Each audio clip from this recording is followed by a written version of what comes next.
None have come through me to be presented, ka huri. Okay. Through the chair, I think we can move on to kōkiri then.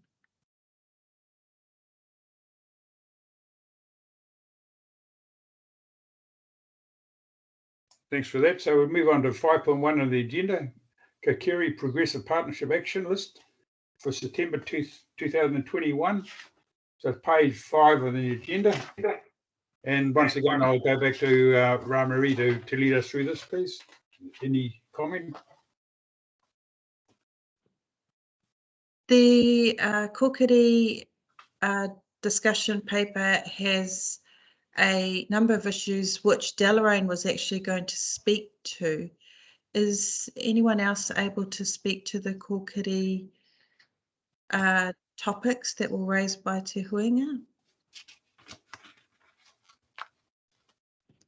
If not, Kia ora tātou, I'm happy to walk some of those. Yes, please. Thank you. Kia ora tātou. Kia ora. Anybody hear me? Yes, thanks. Aye. I can try and walk them through. I haven't got my dual screen on, so I'm not able to just access the documents in front of me. But Rā-Marie, can you just help me walk through what each kaupapa is, and I can try and share the whakaaro from Te Huinga Te Kārearea. Aye. Thank you. Kōkiri topic number 1 is hapu working space, and the discussion was around needing a more accessible facility that at least has hot water, and wanting a solution to that. Yeah, I think it's topical. The current Ōruku hub has been identified as a sound place to work, but it is hard in terms of the steps and everything. So there's been some good discussions at Te Huinga, and just go straight to the point when we talked about the Okara site, the current rugby club, and if there were discussions that could be had, and with the interests of Parafo members around whether that could be a transitional site. In the meantime, there was some kōrero around maybe something set aside in the new civic building, but if we could, utilise something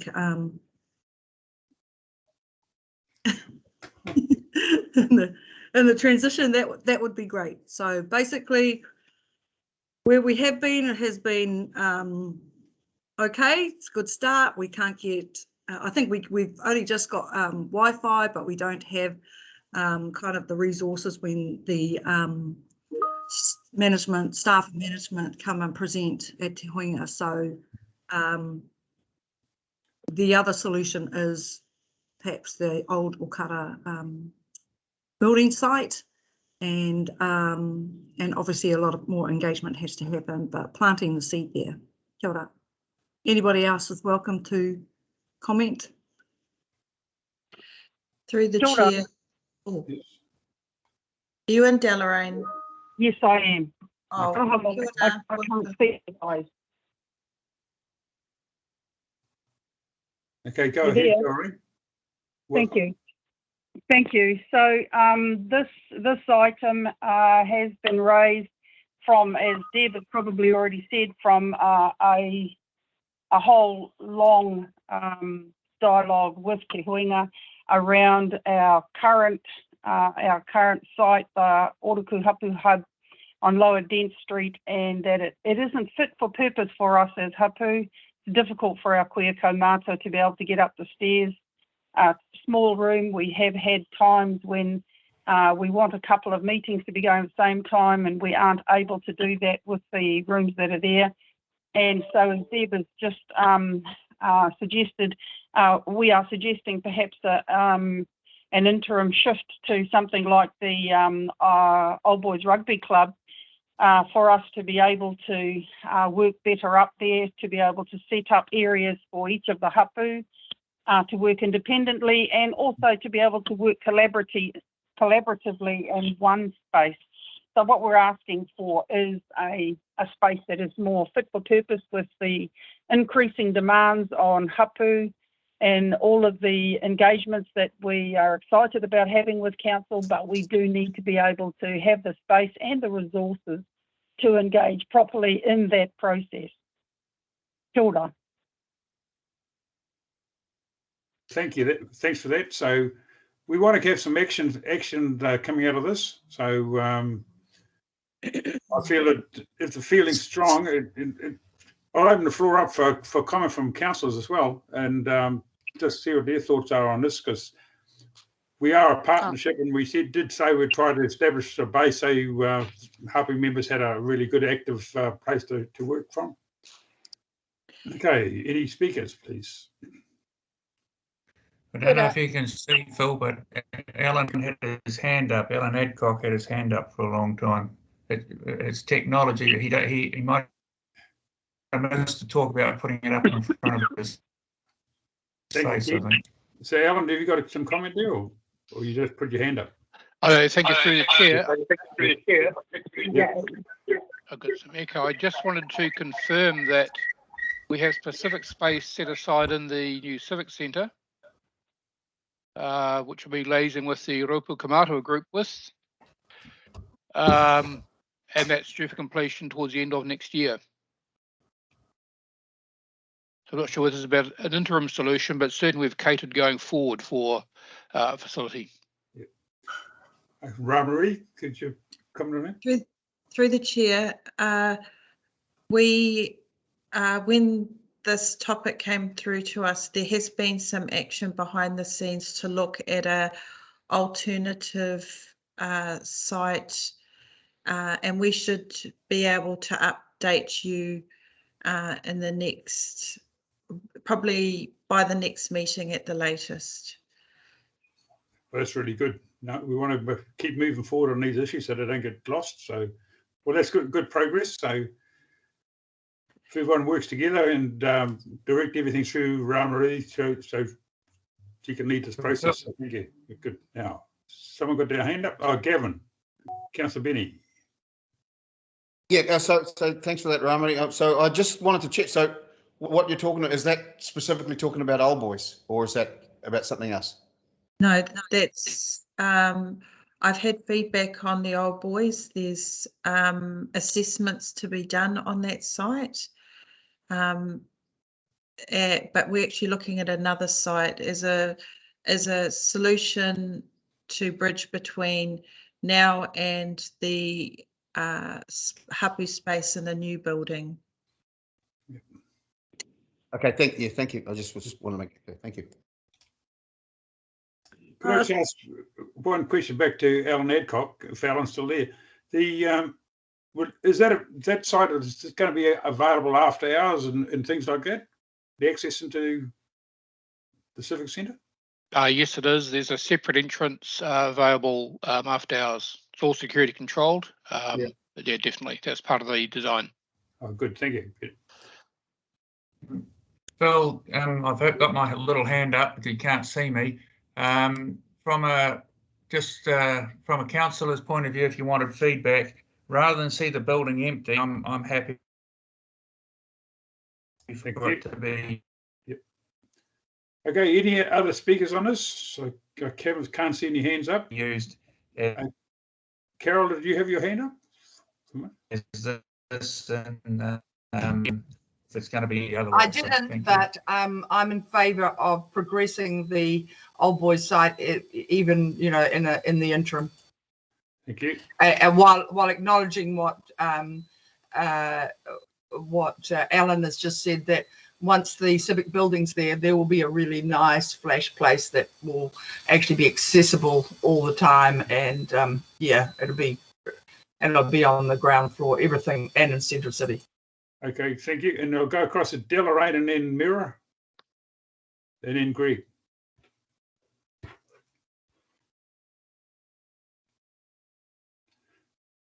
You're on mute, Alan. Sorry, thank you for that. Yes, we are looking for an interim space. Welcome the opportunity to have space in the new civic building, but it is an interim space that we're looking for. Again, if I can't say strongly enough, there is a huge campaign and agenda of work that hapu need to be working on now. So we do need space and resources to be able to do that. Kia ora, thank you. Thank you. Okay. Mira? I support the other speakers that the Old Boys Club Room is a space that's available now, and it does suit the needs of the Māori community for all their meetings. The Civic Centre will be great, but that's obviously nearly 2 years away before it's completed. Oh, well, if not a year, 2 years, 1 year. So that's still a lot of time that the Māori community do not have a space in which to work. And this is obviously the area that no one's focusing on, is that they need a space now. And as to Parapau, we agree that the Okara the Old Boys building, if it's accessible to the council, whether the lease has been finished or not with Old Boys, we don't know. But at the moment, that would be a great space for Whangarei hapu. Yep. Thank you. Thank you. Okay, Greg Innes, Councillor Innes. Thank you, Mr. Chair. I'm sort of trying to find and that works for hapu. Obviously, the situation does not. It's not suitable, but I'm also pleased, and it's a year away, isn't it, Cheryl, that we're moving into the new building. So good to see that there's been proper design to enable that to happen. So thank you. Okay, thank you. Okay. So we'll move on to the next one on the agenda, Standing Committee representation. Whangarei, could you put some background around this, please? Well, Deloraine's online. Okay, Delorraine, yeah. Yeah, kia ora anō. So what we are talking about here is our campaign to get more equitable representation in all of council's mahi, and it's great that we've started with Te Kārearea. We would like to expand and extend that, as NRC currently do, to have tangata whenua reps on all standing committees with the same rights and opportunities. We are, of course, working towards a future where there is equitable decision making in council by tangata whenua, not just in advisory capacities, but in decision making with council. Kia ora. Okay, thank you for that. Any other comments? I haven't seen any hands, anyone's hands go up to speak. So I think that's just a progression of what we've been doing. Oh, Your Worship. Thanks, Mr. Chair. I'm really interested to hear from Te Huinga whether there's an expectation whether we can effect this in this term of council, or whether we are looking to set the groundwork. And I can imagine what the response will be, that we'd rather have it this term. But realistically, you know, with the Māori wards next term and new council and setting up committees, structures and what have you, there's a really good opportunity for the next council to implement this. And I agree with you wholeheartedly around the decision-making aspect of representation and looking at the makeup of the council and bringing in any shortfall. So yeah, I just want to clarify, and I would share your aspiration, but realistically, with a year to go, maybe we look to the next term. Absolutely, what's doable. I guess what we'd like to see is that we've done the groundwork so that by the time we arrive there, we're good to go, rather than then start the groundwork at that point in time. So I'll just take the opportunity to remind everyone that under our terms of reference, we've got the ability to make recommendations to council. So maybe that's what we should be focusing on for our next meeting, just to wrap this one up. if Deloraine, if you could do some work around that. So, Kapai, thank you. Okay, We'll thank work you. with Ramari on that. Thank you. Any further comment on that? Okay. We'll move on to co-governance. I guess if I could, and hopefully there are others who might also contribute to this conversation. It's in line with the aspirational whakaaro that we've laid down here already, that we are working towards. We want to work with council towards a co-governance model rather than what we currently have. Recognising, of course, that unfortunately that's going to take us probably a little bit more time, and given the time frames that you've alluded to as well, Cheryl. So we're just signalling this is where we want to go. So we want our work plans and the mahi within council plans and plan changes to work towards this, recognising this is the immediate future we want rather than very distant future. Yes, well, that's really clear. So, comments around the table? Any other speakers? Can't see any hands going up. Okay. Oh, kia ora, Phil. Yeah. Just in relation to this and the previous, I just wanted to obviously support Deloraine.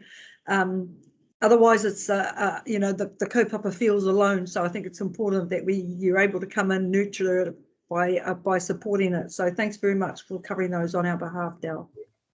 Kia ora tātou. So just on this one, Ramari and I had a discussion yesterday, and I've been hunting up some really good background stuff on co-governance models that the government's actually been working on. So I'll be able to drop that off to your office as soon as you get back to work in Forum North. So if I can just add, Phil, that we've also been doing a bit of work on co-governance and mahi that we are doing with NRC. So I think we come with some material as well to contribute to this conversation. Oh, that's really good. Thanks very much, Deloraine. Good. I think that's the way to progress, is we float the ideas and then back it up with information and get good research behind it, and then we bring it forward for a decision. I think that's a really good process. So thank you for that. Okay, moving on to return of land identified as claims at the Waitangi Tribunal. So, Deloraine, do you want to speak to that, please? Yes, mine is not the only voice, while it sounds like it this morning. This is a conversation that again was raised in Te Huinga. I see it's also an item as mentioned in today's agenda, will come in a following whakaaro. And this is the very strong desire from Hapu to have land assets that belong to, well, that come under council's responsibilities to be, for the process to be engaged in to eventually return. But if that's not possible in the immediate term, is to begin to look at ways that there can be co-governance of some of these sites with a view to the return of those assets in the future. We're hoping we don't have to wait until addressing our claims arise, that we can actually work in good faith with council towards this ambition. Yes, I thank you for that attitude, because that's really good. Because like just for use for one example, in Auckland, when the government through Treaty of Waitangi claims handed all the volcanic cones back to iwi, there's an arrangement between council and iwi about who's going to maintain and who's going to do ownership and access and all that. So it's a good time to start that work, because it's necessary work and it has to be done. So, Councillor Benny. Yes, and so just to talk of that, so Phil and I actually had a conversation about this yesterday, and I just see it as a real good progression to try and get things and to really lead the way for the country, and so I hope the actions from this really kick on, because I really think we can lead the country in lots of ways, and this is a good start. Mira, thank you, Given.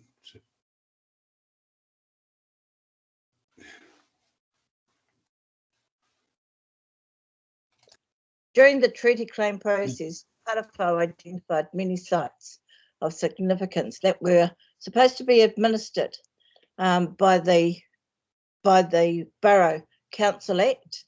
It was lands removed from Māori, and all these sites have been identified, plus the council already have Māori reserve on 95% of those land blocks that we talked about. So it is a conversation that should have been started a long time ago, but since we're all in the right frame of mind to do it, now is a good time to start. But they've all been identified in the treaty claim process. Sure, thanks for that, and that'll make it so much easier to make a start. So it's just about the same as the previous item. We just need to collate everything and get it all on the table together and then work our way through it. Okay, our manager, Whangarei. Kia ora, thank you for that. If you could send me through anything related to co-governance as a starting point, and we can hui about that on how we might design that going forward, and where we might not pilot it, but start something as a demonstration. Kia ora koutou. Thank you, and RA, welcome. Kia ora everybody, thank you Phil. Ngā mihi kia koutou katoa, kia tātou anō ki raro i te maru o tēnei āhuatanga o te COVID. Tēnā koutou katoa. I just want to say that I tautoko what I heard of Delorain's kōrero earlier, and I do put in my apologies for being late. I'm ensconced in the Maybain room at the moment, at the library, and apparently I'm only allowed here for half an hour, so I'll have to put in my apologies that I've got to move in half an hour. But I do agree that these issues have been well traversed with the Waitangi Tribunal. The evidence is there on the record of inquiry, as I probably mentioned before, and I do support what Mira has said and Delorain, and it's just timely, actually, all of us coming together in this Te Kārearea forum and improving our strategic relationships together has really fed into the process of bringing our mana motuhake back into the space of strategic leadership, and that we are sharing decision making with council is very heartening, that we are having very frank kōrero across the room and now electronically is very heartening, because a long time Māori have waited to speak about the ngawe, the issues deep inside of us that have given us such heartache over many generations. So I really am thankful that we're in this strategic relationship and that we are moving forwards, developing very strong strategies around the return of our whenua tuku iho, through the claims process, through agreements, papa pounamu, that we make together. So ngā mihi kia koutou katoa, ngā kaikaunihira, ngā kaimahi katoa, ki te koro matua, koutou katoa, mihi nui kia koutou. Tēnā koutou. Thank you. Okay, Mira, you had your hand up. Have you taken that down or again, or do you wish to speak? I have taken it down. My computer doesn't say whether my hand's up or not. So I'm trying to figure out, is it down or is it up? Sorry. We're making great progress. We never thought we'd be doing this, do we? So it's going well. Okay, so any other comments about that? And we'll move on to the next agenda item. Ai, tika, tautoko o kōrero rangatira aorangi. Absolutely, and I think it also needs to be said and understood a little of what Aorangi has alluded to, is that there's less than 2% of whenua that is retained by those who should hold money te whenua in the Whangarei District, particularly around particularly but not only around the urban footprint. So this is a huge mamae for tangata whenua, and has been for some long time, for lands that have been lost through a succession of Public Works Act and similar acts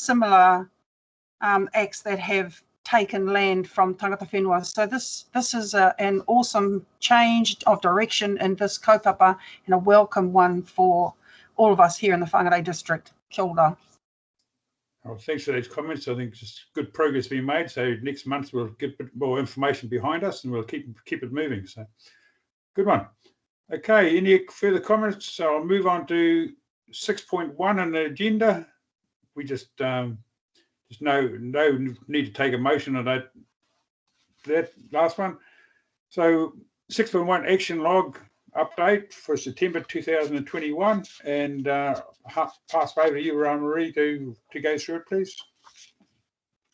Kia ora, there is some slight changes to the action log. What we've tried to do is sort of change the structure a bit to say what we've actually completed as a record, as well as what is still in action.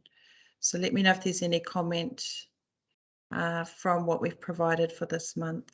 Yes. Okay, is anyone, floor's open, Delaraine, please.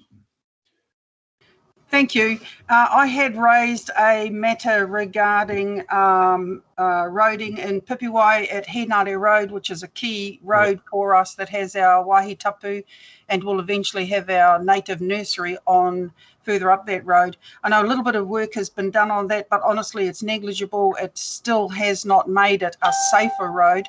I know that there is an item that talks about roading further in the agenda, but I was surprised to see that it wasn't an item, an action on the log. Was I wrong to think or expect that it might be? Good, Delaraine, we can add that to the action items log. Thank you. Okay, if we've got any other speakers, my agenda just dropped down.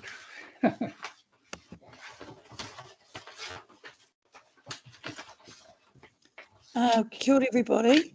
I'm just aware that I was given clear instruction at the last Te Kārearea hui to put in a request to council regarding the Ngunguru Ford Road. I have not done that. I do apologise. I haven't put that in writing yet, but I would like it noted that that is in progress, and I would like that to be, you know, progressed along as we go. I'll get that in writing as soon as possible. Whom do I address that to? Always to our manager. Manager. Yeah, okay. Always to our manager, and then she's able to direct it to our other staff, but she knows exactly what's going on in this department. She's responsible for. Who's our manager? Marie. Oh, Ramari. Apologies, Ramari. Okay, gotcha. Thank you for that. Okay, Deborah Harding, you'd like to speak. Just wanted to check in on the Te Tiriti audit there, Ramari. Is it it's in the green column around information response provided.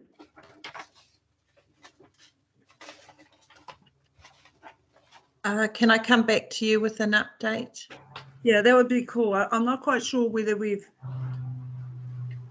done enough on that, maybe, and we could bring it back through to Kārearea.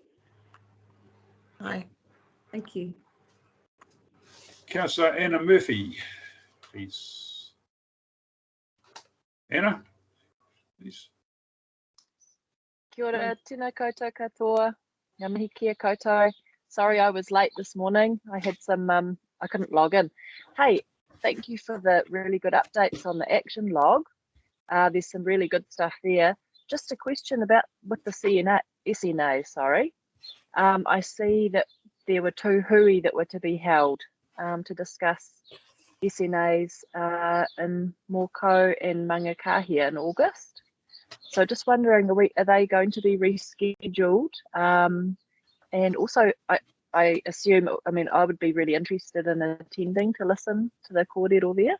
Yeah, just wondering what will happen now that we've had COVID.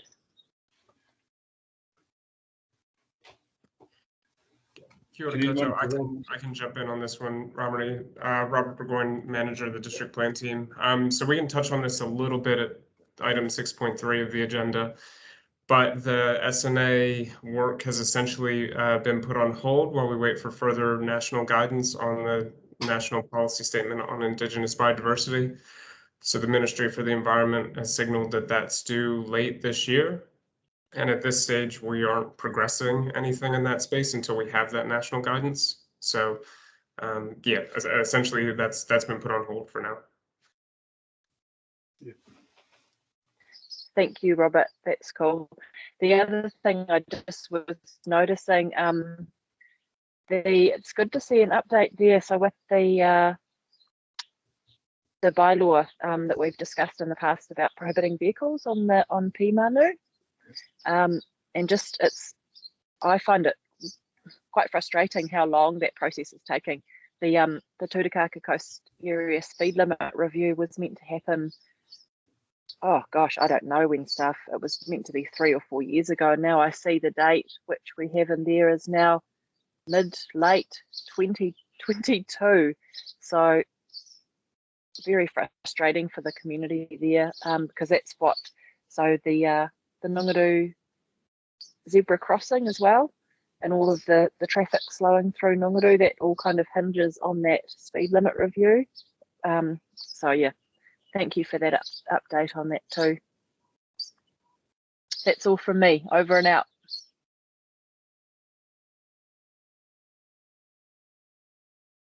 Councillor Benny. Thanks, Phil. So on item 14, which is in relation to a previous item discussed with Kāingaora and looking at opportunities for action alongside Kāingaora. So it's quite exciting to update this group today. So we have this week with our mayor, her good work has formed. We have formed we're calling it a task force. From my old policing days, it really get out there and get action done.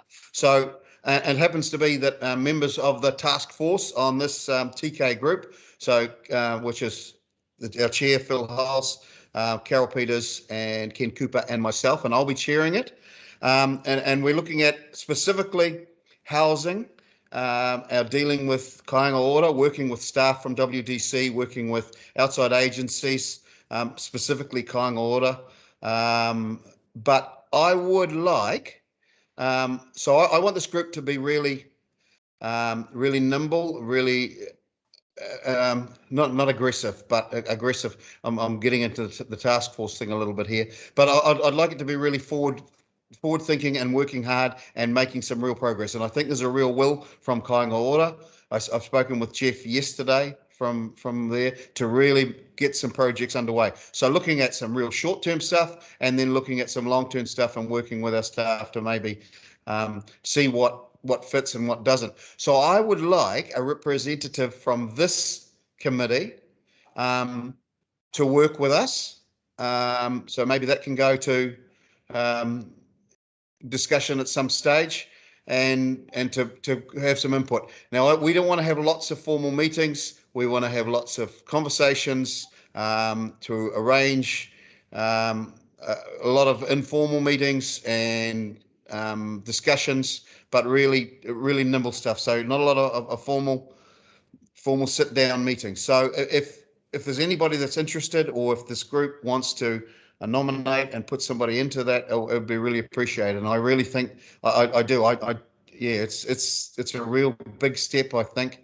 And I know that Kāingaora is really keen to progress. There's some real short-term projects and some long-term stuff. So I just throw that out there. Thank you, Gavin. Any further comments? I haven't seen any hands raised. So, okay. So to progress this, oh, here we go. Arangi and then Deborah. Kia ora, Phil. Yeah, kia ora, Gavin. That's really good update around Kāingaora. I would like to be involved in some way if possible. I've got a real strong passion for the kaupapa, and so if that's possible, or just even to be updated as we are, I just think it's good. I've been involved in quite a range of issues around this kaupapa, so I'll have to research about it more, because it's kind of new. Some of the aspects of it are kind of new, so I'd really appreciate that information, actually. Gavin, if it's possible to have an update of information around the Kāingaora project, and to get involved in any way that I can. Kia ora. Yeah, so I think we've just got to be aware that a lot of the, especially the commercial property stuff, is confidential, and it's really hard to update. But so the plan is that we'll update this group every monthly. But I just want to be a little bit more proactive than that. But yeah, just you got to be a little bit careful with some of the commercial stuff of the confidentiality of that. But yeah, I'll update you as much as I can. So thank you. Goodbye. Kia ora tātou. I just referring back to the kind of housing committee that we had around the councillors and the Te Kārearea hapu reps. Myself, Delarine and Jade were included. Thanks so much, kanu te mihi atu ki a koe, Gavin. It's awesome. So actually I was going to put my hand up to nominate Jade, whether she was available, because she's a lot of her mahi, her background is in this industry. But yeah, I would like to be involved. Oh, that's really good. Yeah. Okay. That's really good, Jade. Welcome. Yeah. Kia ora. So from my perspective, I'm speaking from our hapu perspective, and maybe there are hapu who have some ideas around housing and need to come forward and speak with the housing group, but particularly from us, from our Te Oroai group, we have a large whenua block. I've spoken with a couple on the housing committee, but our housing would be for housing for people that whakapapa to our block.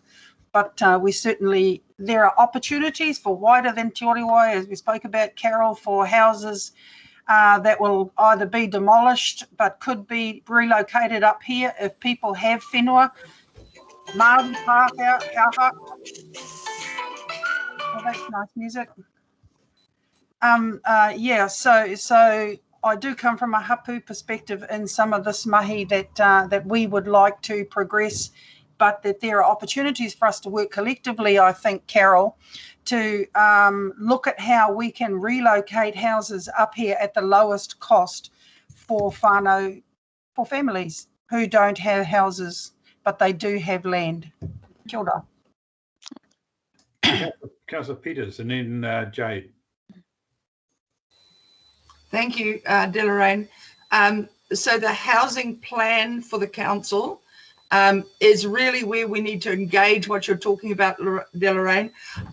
In my whakaro, that housing plan would be developed with a number of fora, who, including hapu, and in that they would feed into what council should be responding to. So so don't think that this the committee that Gavin is chairing is specifically going to look at kāinga order stuff, but that housing plan will be looking at what you're talking about. So just everybody doesn't have to be everywhere, but yeah, that's my understanding of what this group is doing. Am I unmuted? Yes, I am.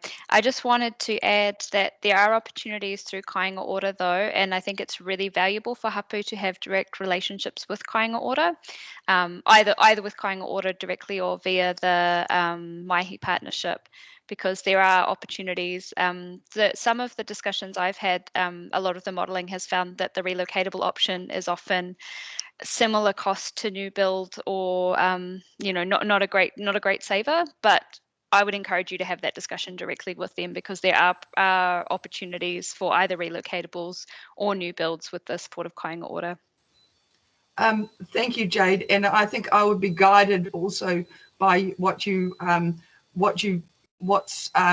out of Te Huinga, Delarine. So yeah.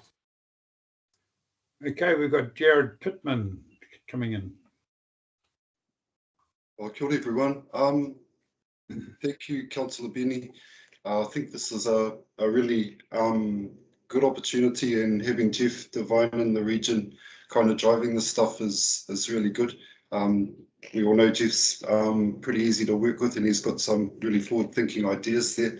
I just wanted to flag with Te Kārearea that there's some national policy statement development stuff coming around papakainga housing in general, or in the new RMA reforms around the Built Development Act, forget what it's called in its entirety.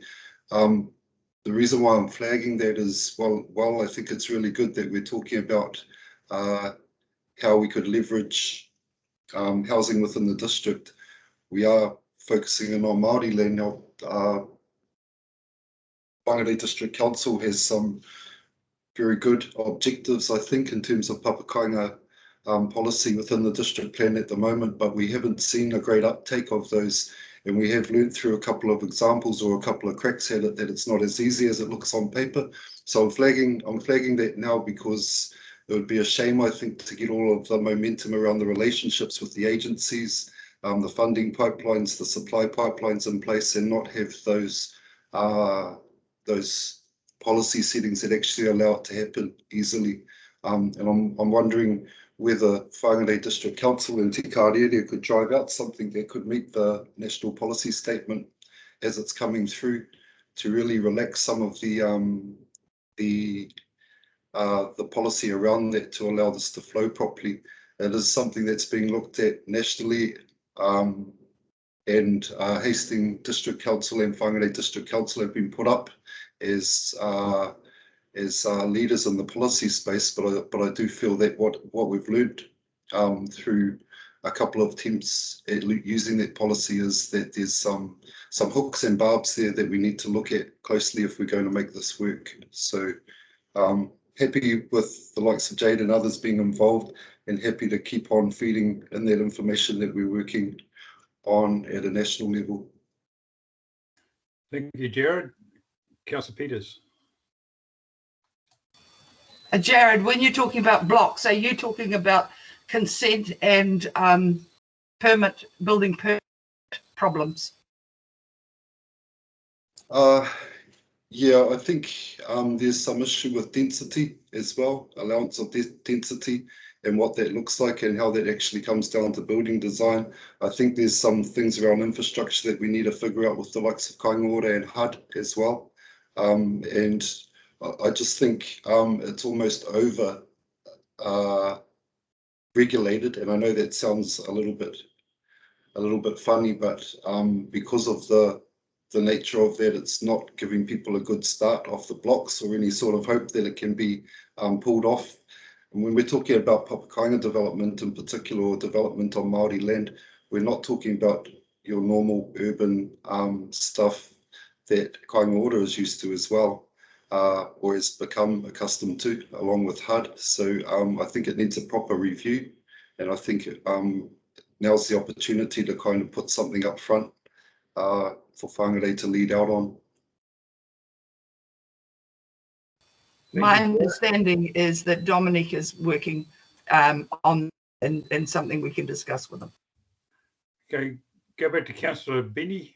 Yeah, maybe if I can just finish up. So yeah, really good to see the positivity. So one of the things that, and I hear what you're saying, Jared, and there's so much bureaucracy, and one of the reasons why we've been frustrated as a group is that we want to try and bypass some of that bureaucracy. We want to pick the easy wins that we can in the meantime, working with them, looking at the long-term stuff as driving processes behind that, but putting that to a side for now. What are the easy wins we can get? We want to be less informal and working well with staff. And I really think it's a good conduit between staff and outside agencies. Now, just to progress, so Jade has been nominated to be on the committee. I'm more than happy with Jade. Is everybody okay with? Is this an election that we can all say yes? We're happy to do that.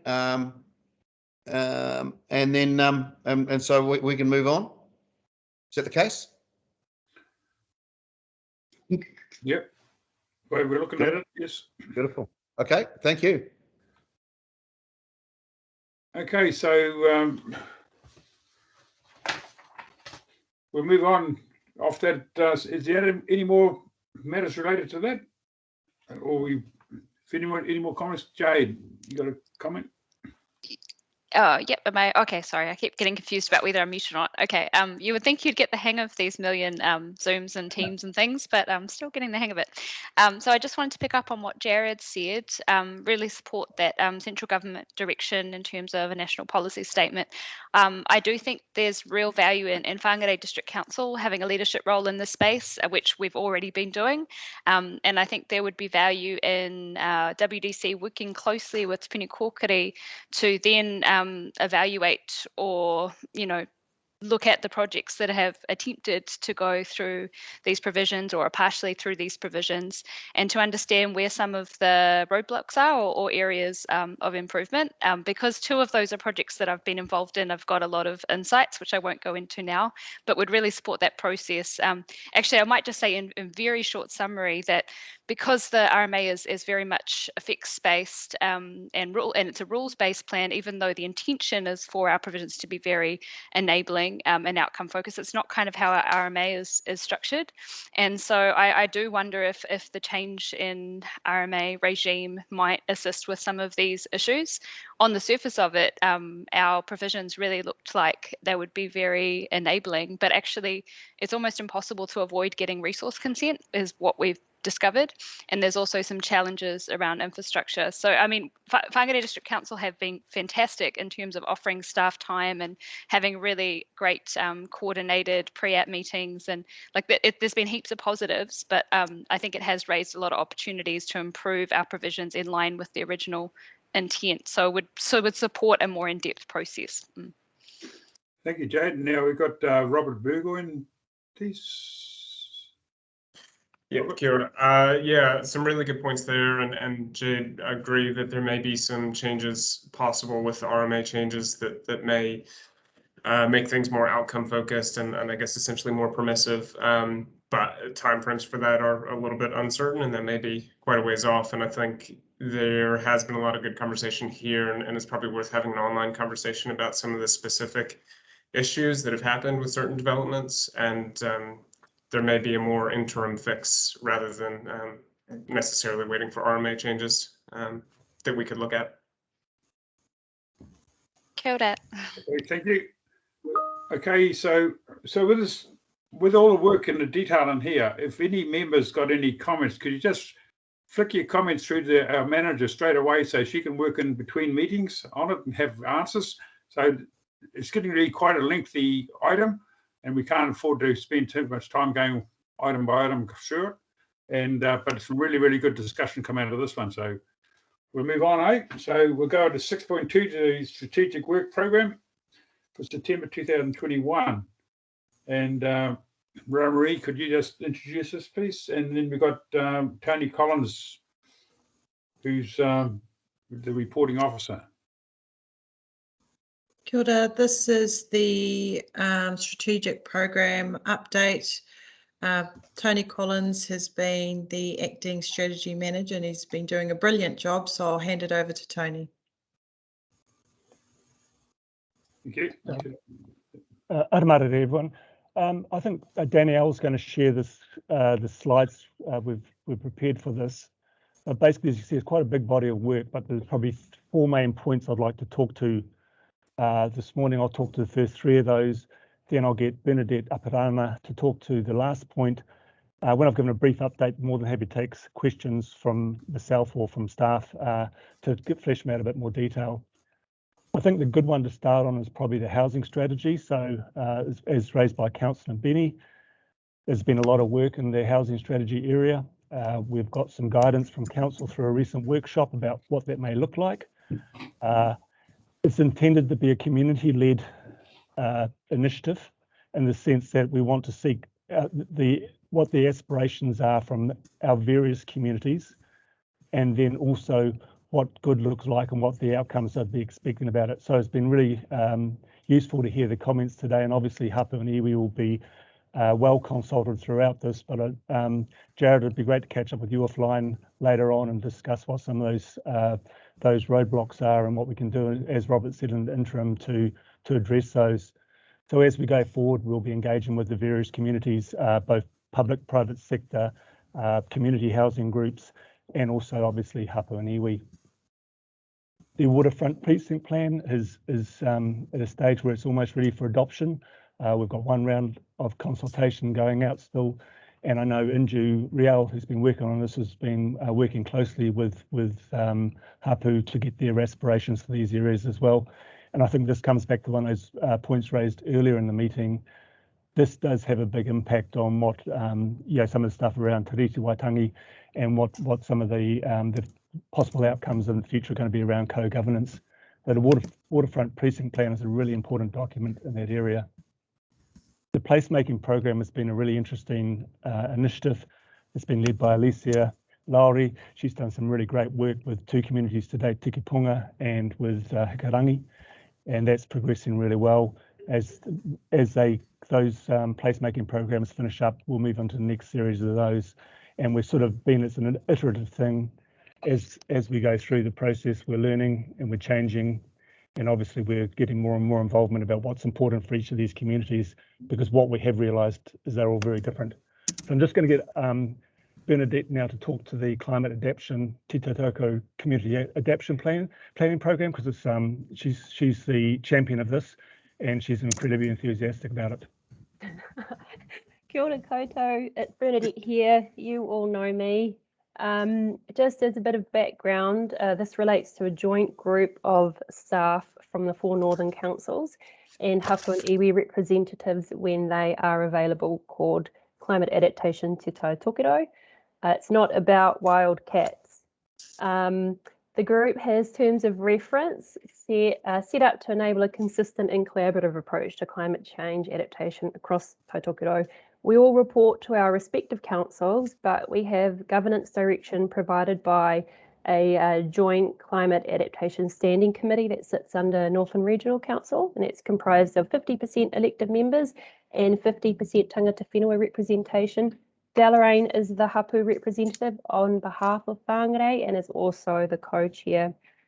We've developed a draft strategy for local government in the region, which is one of the key actions outlined in our terms of reference.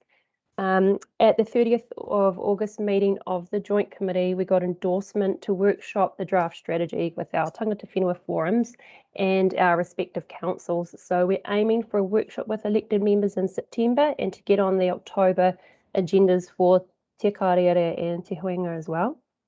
An action dropping out of that strategy is for councils to develop community adaptation plans in partnership with Hapu and of course our local communities.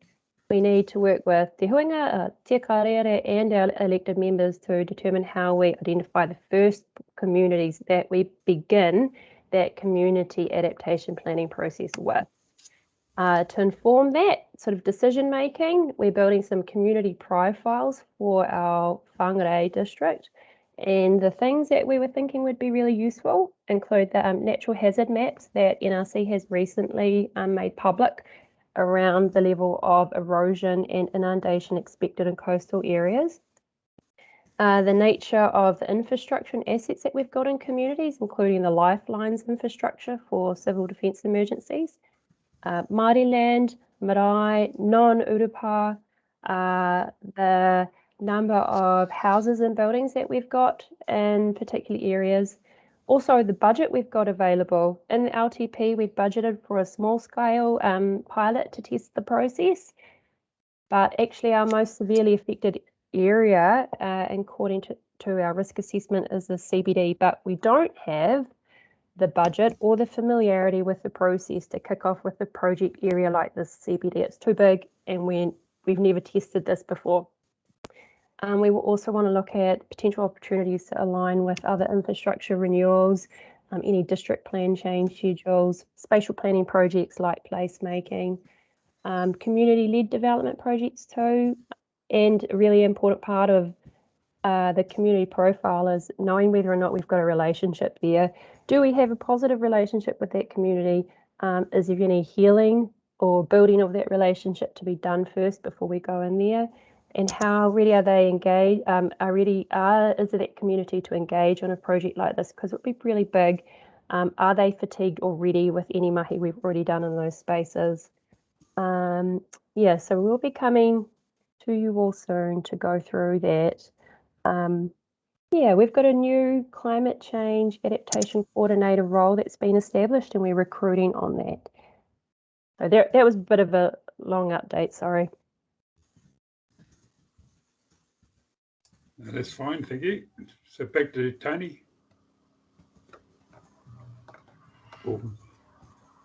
I guess, are there any questions about any of those points or any other points in the update? Yes, please. Tony, if we can go back to the placemaking program, some time ago in Te Huinga, we raised, certainly I raised, a little bit more balance between urban placemaking development and rural communities. And I mean, it's great, the work that's been done, but our rural communities are not included in that. We're once again left behind within our Whangarei district. We did make suggestions to Inju and the team that perhaps for each 2 urban developments, you might pick up one of our rural and I'd hope Māori communities, that we can put some investment and some planning around development of those communities as well. The other thing is that I also wanted to support the kōrero that Bernadette has just put with regard to the climate change. The one key thing that I can see, and we've talked about between Rosie and myself as hapu reps, the bit that's missing is the community engagement bit. And I believe now, in looking at the good work that's been done, that we actually need to have communities driving that rather than council driving that, that the dialogue needs to be community driven, and so it needs to be resourced for communities to be able to engage with this climate change mahi. We need resource from councils to be able to do that, so that it's not council asking communities questions, but rather it's communities reframing what that is for us and our local experience on the ground, because it's not the same across the whole district, throughout the whole region, as we all know. Kia ora. Kia ora. That was really great feedback, and it's something that's going to be really useful for us, because I think what we have recognised that this is an iterative process and we haven't got it right to start with, and we're going to have to continue to change and adapt. Tautoko, your comments around the rural communities in particular, there has in the past been a case of where the noisiest wheel gets the most grease, and what we've got to do is make sure that these placemaking exercises are as inclusive as possible, and that all communities, whatever that community may look like, have an opportunity to participate along the way. The work program set out at a governance level, but I'm sure there's opportunities for us to adapt that along the way and move forward. The second point, obviously Bernadette's going to be so enthusiastic about this whole thing. She's going to be consulting and engaging with everybody. But one of the things I've realised in the short time I've been in this acting role is that we've still got a lot of learning to do around what consultation actually looks like, and how we can do that within everybody's cultural context. And we're still working towards that along the way. But I think we're asking the right questions of ourselves now, and that's going to help us change things as we go forward. Thank you, Tony. It's a pedantic change, but I suggest it's not consultation we're talking about. It is really community engagement. Kia ora. Yeah. Kia ora. Okay, thank you, Tony. And I've got Councillor Cooper. Thank you, Phil. I just wanted to let Deloraine know that early in the process. We've lost you, Ken.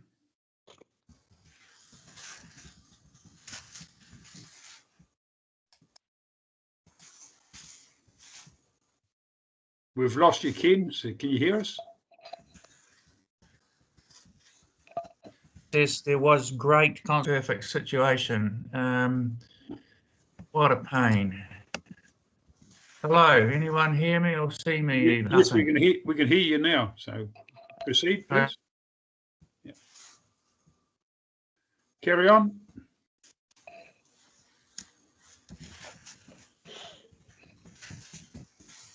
No. Okay. Just very quickly, Bernadette did a great. I'm talking. Okay. What a nuisance.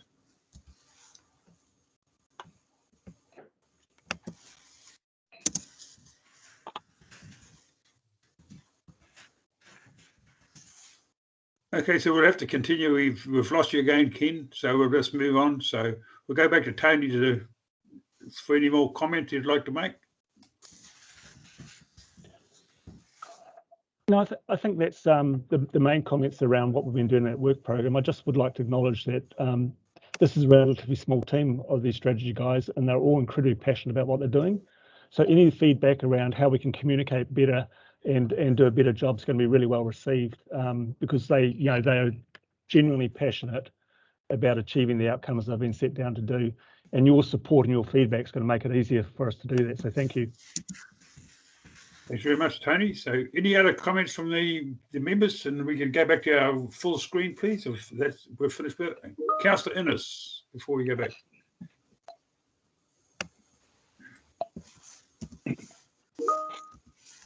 Thank you, Phil. In terms of placemaking, I feel that similar to housing, it's an area that Whangarei District can lead, and it's really along the lines of where the RMA reform is going, and what I picked up really is more outcome focused, and it very much has to be driven at a community level. And I think Tony's iterative process is really important, because with the review of local government, it's crucially important that we have community very much at the forefront. Starting to look in terms of that reform,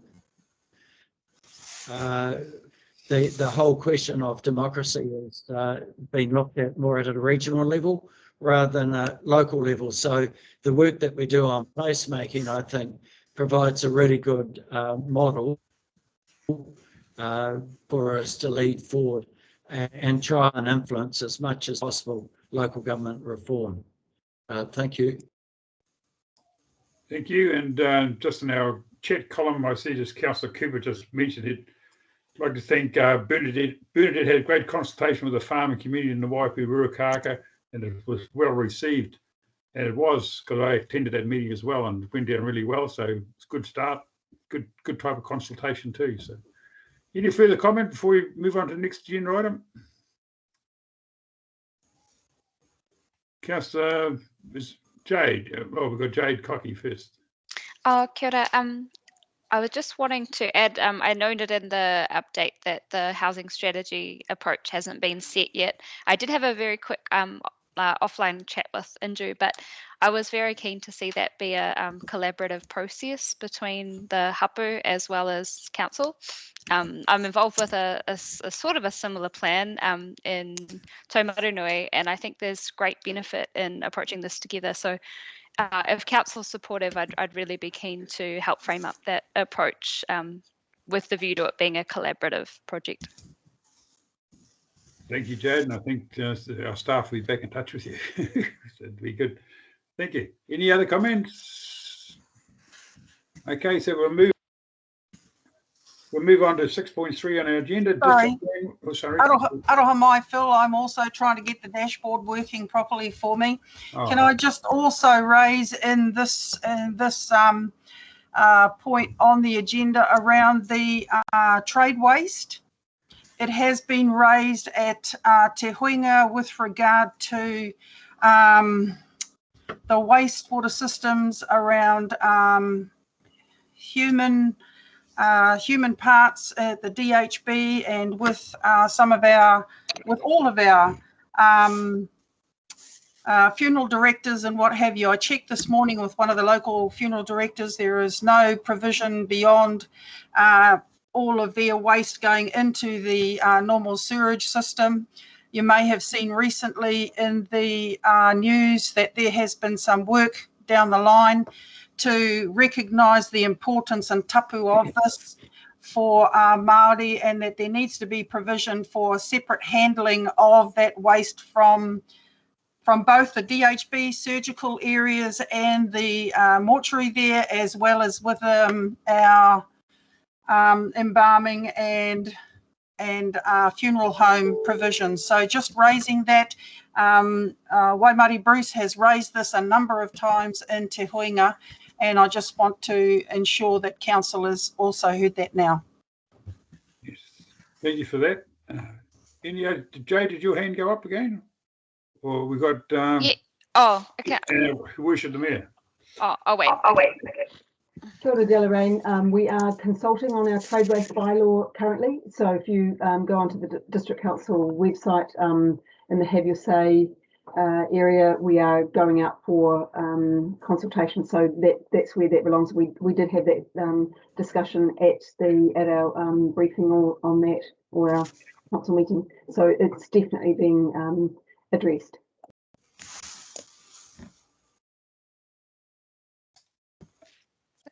Okay. Jay, do you want to speak again? Yes, please. I was just wondering, would it be possible to get more information maybe at the next meeting?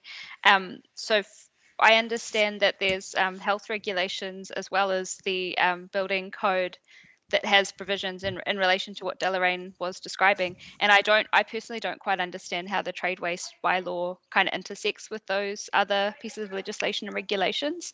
And just understanding, are we able to achieve the desired outcome just through this trade waste bylaw, or are there other provisions that need to be considered or changed for that to come into effect? So that's just something I'd love for us to get more briefing on maybe next time.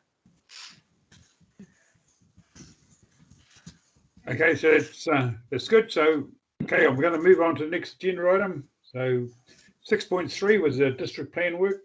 Robert Burgoyne, Tanya Baxter, and Eden Edwardson. So, Robert, could you lead us off, please? Yep. Kia ora koutou. So, similar to the previous item, this was just wanting to give an update on some of our upcoming work program.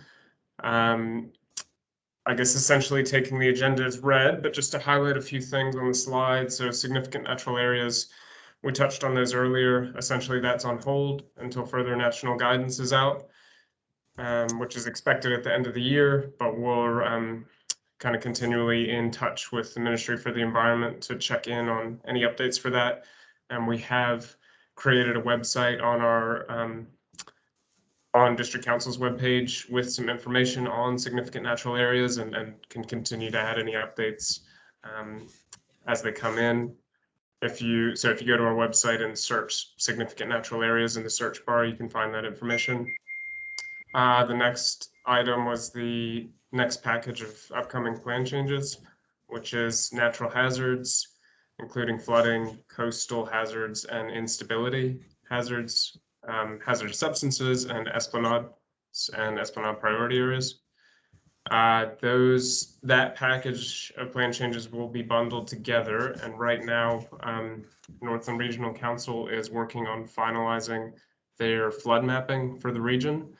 So once that flood mapping is updated, we'll be able to take the next steps with informal pre-notification consultation on those. It's expected that mapping will be ready later this year, so we're probably looking at early next year for kind of kicking that off, that informal consultation. And the Tangata Whenua project, Eden has done a lot of really great work on that and has gone out for a few rounds of feedback and consultation, and essentially that's still in the consultation process, but really appreciate all the feedback that we've gotten so far on that. Yeah, so happy to take any questions if there are any. Kia ora. Okay, you're right. Thank you. I think the wānanga that we had just before lockdown was a great example when we were able to go up to Parihaka together, and Jared delivered a cultural landscape, a history of the cultural landscape. And I think this is the kind of information that is critical to this Tangata Whenua chapter. It's unfortunate that we don't necessarily have the best engagement across hapu, with this, and I guess that's sometimes because it's sitting in council's house. But I think that's an example of the kind of engagement we need with tangata whenua for our hapu reps to get out there and really encourage us to ensure that that we can colour this tangata whenua chapter the way that it needs and should be coloured. Kia ora. Thank you for that. Now, I've just lost my screen. Okay, so open the floor up. So Anna Murphy, Councillor Murphy, just before they could, whoever put the last slide on the screen, could they remove it, please, so we could see each other? Thank you. Good. Okay, Councillor Murphy. Thank you. I just wanted to say two things. First of all, it is really fantastic having a list in one place of all the strategies and plans that council are working on. It's useful for Kārearea, but it's actually fantastic for councillors as well. It's something we can share with our communities too. So I really appreciate all this work. I just wanted to say this is kind of going back a little bit to the climate change work as well. When we had our wānanga at the Pihiawari Marae, which was so brilliant, like it was just fantastic. So thank you so much to Bernadette for organising that, and Aorangi for doing the whanaungatanga and the presentations. I just think it's such a great forum.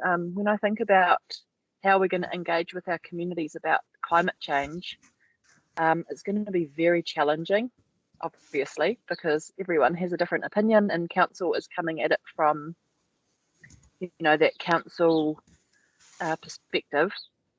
But I think having wānanga will be a really good way to bring hapu and community together. So I think, yeah, we really should look at that seriously as an option when we identify whether it's, you know, for the first small pilot or whether it's just in general, really utilising our local marae. And I just locally, about a month or so ago, there was a group out here who organised the Northern Lights Festival. And they kicked the festival off at the Whangarei Marae, and it was actually the right thing to do. It was just a beautiful way to start that whole festivity. And we did, there were a lot of people, local people that came up to the Whangarei Marae to do that. And we started with whanaungatanga, and it took a long time to go around, but it was just a great beginning. So I think that climate, you know, when we start to do our climate change mahi out in the community, it will be very good to start off with some wānanga. Thank you. Thank you, Aorangi.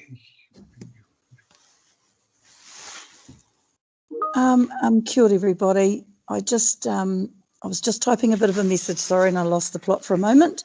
But I do support what Anna has just said, that the wānanga was really brilliant. And I want to thank everybody involved, because it is a collective experience. There is never one person that actually runs the show in tikanga Māori. It's basically a team effort. So I think that we are actually living tikanga Māori in this forum of Te Kārearea and the wānanga that we've had. And I look forward to many more, because it is invaluable actually in all of us sharing our collective knowledge and experience, so that these forums can really progress every subject that we have ahead of us. So ngā mihi kia koutou katoa, e hui hui mai nei I te wānei, me tērā o ngā wānanga. Tēnā koutou katoa. Okay, any further speakers to this? Councillor Innes, did you have your hand up? And we've got Tāmi Rangi coming in, and Deborah Harding.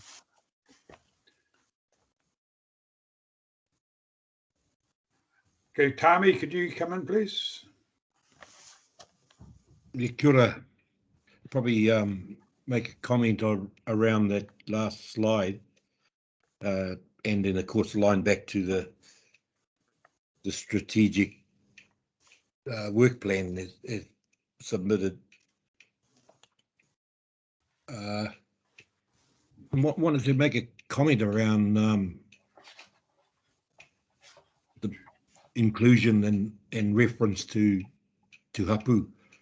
The dynamics of all of this really gets compounded, and I want to put that in its proper perspective. It's certainly not our place from Māngakāhia to be standing on parihaka and talking about rights and interests of hapu. But if you want to come out to stand on Maunga Kohatu and stand on Te Raiorahiri, yeah, we'll give you a Māngakāhia perspective. And I guess Councillor Innes made reference to place-based references, and the significance of these places really go back to identity. And I think the most direct reference we should be making as a group of people at our level of influence is to make sure that people's identity is never, ever compromised. And some of these land blocks contribute to the DNA of who these people are. And so you have a complete reference and connection that goes from burial sites through to individual certificates of title over land blocks. And somewhere in between that, we're trying to grapple with the mechanisms, the bylaws, the compliance demands that say you can use your land this way, that way, or any other way. And I just sort of think the opportunity is really, really significant for Whangarei to be at this point in its development, in its cohesive approach to connecting its people as ratepayers, taxpayers, as citizens, and as uri. Because the last thing we want to be doing is coming up on the rear as some forgotten collective group stuck out in the back blocks of Māngakāhia. We have been sort of subjected to a whole range of these ideas, I suppose, and listening to what's been generated through the discussions this morning, I think it really does show the value in a decision that was taken to get the strategic partnership going that connects the hapu with the local government elected members. And I don't think, at times we may be reading a little bit too much into why maybe we don't have everybody joining in with the wānanga. But for some of us, Saturdays and Sundays represent a lot of activities at home here. And we run out of time. We run out of it should never be sort of seen as being non-supportive. But I want to sort of encourage the approach that's been taken, the level of engagement and of dialogue. We've got to keep going. But I also wanted to raise the value of place-based recognition for the people, the hapu, and of course what makes it significant for those individuals, and then contextualize that to what the District Council is trying to achieve by delivering for its ratepayers. Kia ora. Thank you, Tami. Now we got to go to Mira and Deborah, please. Kia ora. I've read the Tangata Whenua chapter, and for me as Parafo, I'm so disappointed that the whole report is totally misinterpreted. The tribe of Whangarei is Te Parafo, and that takes up a huge footprint of Whangarei. Te Parafo are not part of Te Huinga because we have so much other work to do in the community that we do not have time to be part of Te Huinga. We are part of Te Kārearea, but we're not part of Te Huinga. So you get all these different people reporting on these different areas, and some of them do not even have blood tie to the whenua. And this is what, I don't like your tangata whenua chapter. In fact, it gets me quite angry every time I look at it, because it is not indicative of who the people are of Whangarei. And I'm talking now about the Whangarei District Council's land block area. And it is quite easy to be able to identify who all the hapu are of the different areas if you work with the right people. And so it obviously, to me, I'm telling you, you've been working with the wrong people in doing that tangata whenua chapter. And because it has such a huge impact on our assets and our environmental setup in the future going forward, it really and truly has takahied on us as Te Whārapau. Kia ora.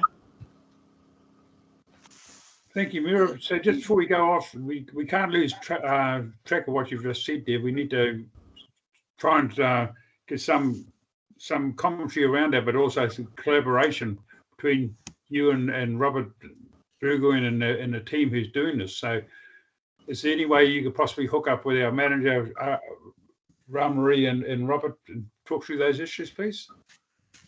You know, what really annoys me, Phil, is I'm on nearly every committee that's important for Te Whārapau, and I'm on so many groups within the Whangarei District Council. And the saddest thing is, we do all this running around for you guys, and we don't get paid.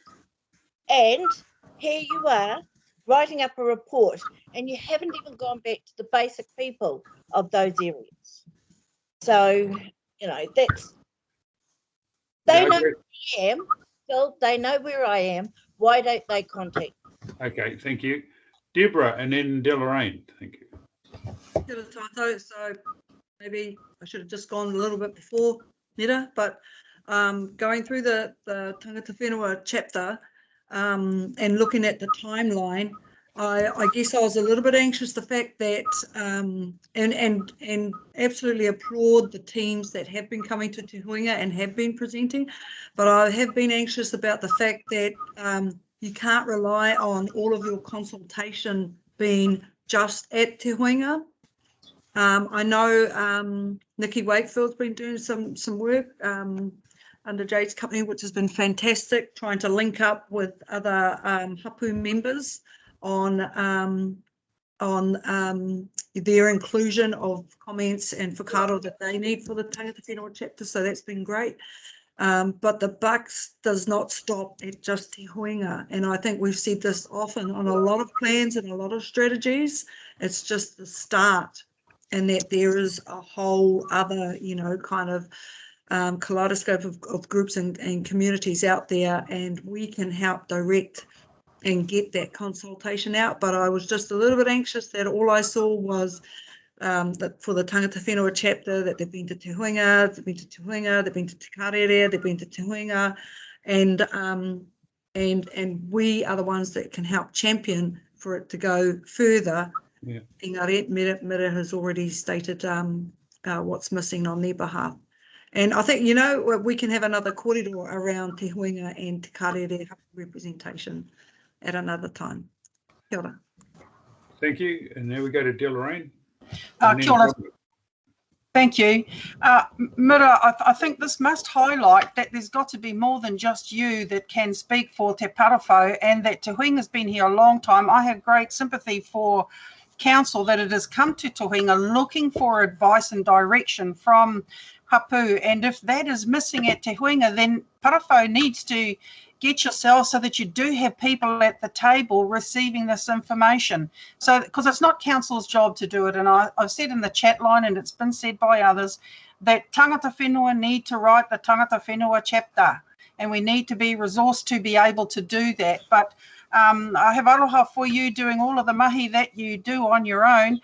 there is some provision for somebody to come from Parafo and to be supported financially to attend meetings at Te Huinga. But this is the key thing, is that each of the hapu have to have, if you want to be a part of this, then Te Huinga is one of the key seats for Parafo to come and send somebody to, if only to receive information, because there is so much happening. There's a huge agenda of change going on here that we've wanted for a long time. So please, please, if you can't make it to Te Huinga, please get someone who can come along from Parafo and hear the information and be able to get that out to Parafo, such a huge tribal group in Parafo. We used to have some who talked about different parts of Parafo at the Tepu, but my suggestion is that please find somebody from Parafo so that we can actually give good, clear advice and direction to council. But again, if it hasn't already been clearly stated, this mahi that requires input from our tangata whenua communities, whānau, marae, hapu, iwi, needs to be driven by those groups, not council. So council needs to resource us to be able to do that mahi rather than respond to a council framework. Kia ora. Okay, thanks for that. Now we're going to go to Dom, and he'll probably be able to give us an answer to some of those questions. Dom, please. Kia ora. I don't know if I'd be so bold as to give an answer to some of those questions, but do want to acknowledge them. So obviously, we are with the district planning process, it is a statutory process, but we have the time to work through that, and we are committed to doing so. So definitely here, the kōrero that's just occurred. Also, I guess going back a few hui now, just acknowledging that it's not, well, we take the view that it's not for council to determine who represents different hapu. It's working alongside hapu to form those relationships, and if we've got it wrong in these instances, we certainly appreciate guidance and support to get it right. We'll take the time to do that. Thank you, Dom. I think so. Back to Mira, if you want to comment further. Yeah. So I hear the comment that's been made. Te Parafo have 38 known hapu in Whangarei. But the reality is that there is really 130 Parafo hapu of Whangarei. That's how big it is. So we are Whangarei. That's the problem Parafo have. We are Whangarei, but all of us in our 1, 2, 3, 4 numbers have to go running to you. I don't think that's fair. I don't think that's fair. And so really, when you start talking about a tangata whenua chapter, it should be for the hapu. But, you know, you have to realise that Parafo have Puriti, Titoki, Mangurua. We have so many hapu in this area, and to get one of those hapu, so Jade's a part of one of Parafo hapu, but it's only one small section of it. The only reason I seem to talk for a lot of Parafo is because I can actually speak for 38 hapu of Whangarei. So it's really a issue that Rāmari does need to deal with, because if you're doing a tangata whenua chapter, you're missing 138 hapu of Whangarei from that chapter by not speaking to Parafo. Kia ora. So thank you, Mira, for saying that. When we set this committee up, we always knew there were going to be some major challenges, and this is one of them. So we just need to pull together and try and find a way to work through as fast as we can and efficiently as we can. So if you can help assist in any way, that'd be good. So Robert has now come back and wants to say something on this. So Robert, very good. I guess just to highlight one quick point, just to echo what Delarena said, ultimately we envision the tangata whenua chapter being written by tangata whenua as well, and where the chapter currently sits and what's been circulated is a very high level draft, just to give a sense of what sort of could be in the chapter or how it might look, but we're trying to work through the process of how we ultimately write that chapter, who we're writing it with. So we're trying to navigate all of that right now, and we do have The statutory timeframes on the chapter, we have 4 years before it needs to be in the plan. So we do have plenty of time, and we want to, take the right steps, go through the right process, make sure we're talking to the right people, and ultimately, we don't necessarily see it being our chapter as much as your chapter and Tangata chapter. Thank you, Robert. And I'm sure we'll be able to pull the people together and talk through these issues. Any further comment on the agenda item? Okay, we'll close that one off and we'll move on to the next one, which is 6.4, our growth strategy. And we've got Hamish Sites, Inju, and doing the presentation. This is a massive amount of work, so it's going to be, we certainly won't be discussing page by page on this one, but let's have, they can introduce the subject, please.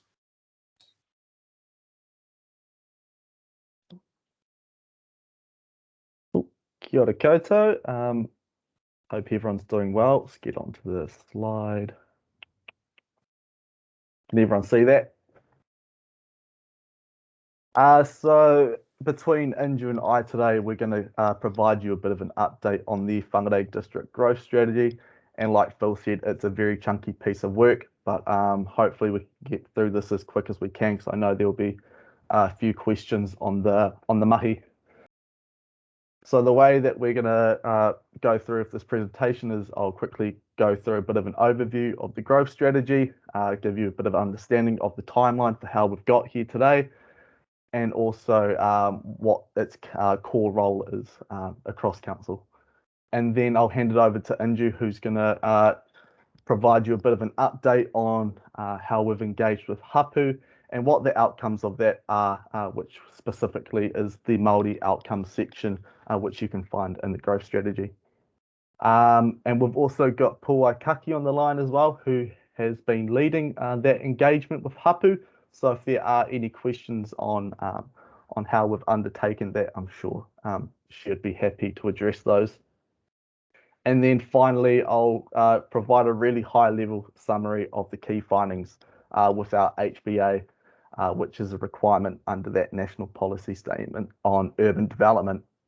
Acknowledging that piece of work is slightly different to the growth strategy, but they very much work alongside each other.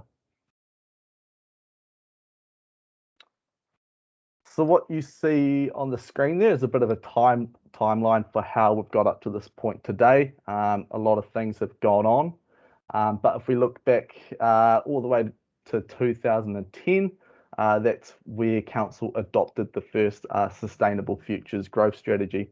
And that's at a really high level summary. It's a bit of it gave a strategic outlook for how we're looking to manage growth over the longer term.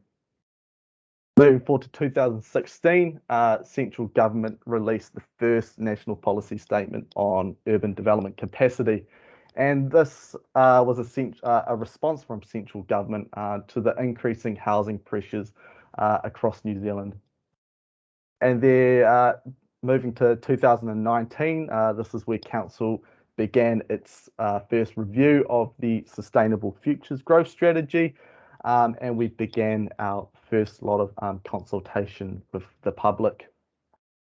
We've got to acknowledge that there has been quite a few challenges with this review when you take into consideration with what's coming from central government. You've got your RMA reforms, you've got 3 waters reforms, policy statements coming from left, right and centre, and then also the increasing need to act urgently on climate change.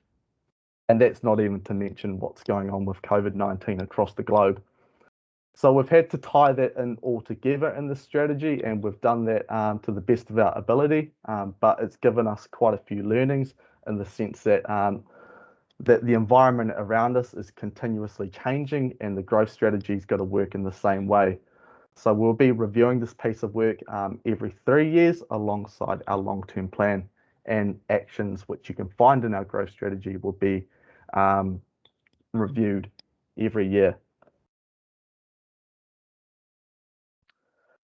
So what you see on the screen is a bit of a diagram of firstly understanding what central government policy has influenced the direction of our growth strategy through that national policy statement on urban development, and at a high level that helps to give understanding for how we should be managing growth, which is around the intensification of those of our urban environments rather than moving towards new greenfield development. Secondly, what it does highlight is it gives understanding of one of the core roles of this growth strategy. The strategy in itself should be helping to influence the direction for other key pieces of work across council. So if we look at the infrastructure strategy, for example, the growth strategy can work hand in hand in the sense it can help to understand where and when future infrastructure investment may be needed, relating back to future population growth. And then finally, it also highlights new streams of work as a result from central government policy, such as that future development strategy. And also, as touched on by Tony before, we've got the development of our new housing strategy, which is one of the key actions coming from our growth strategy.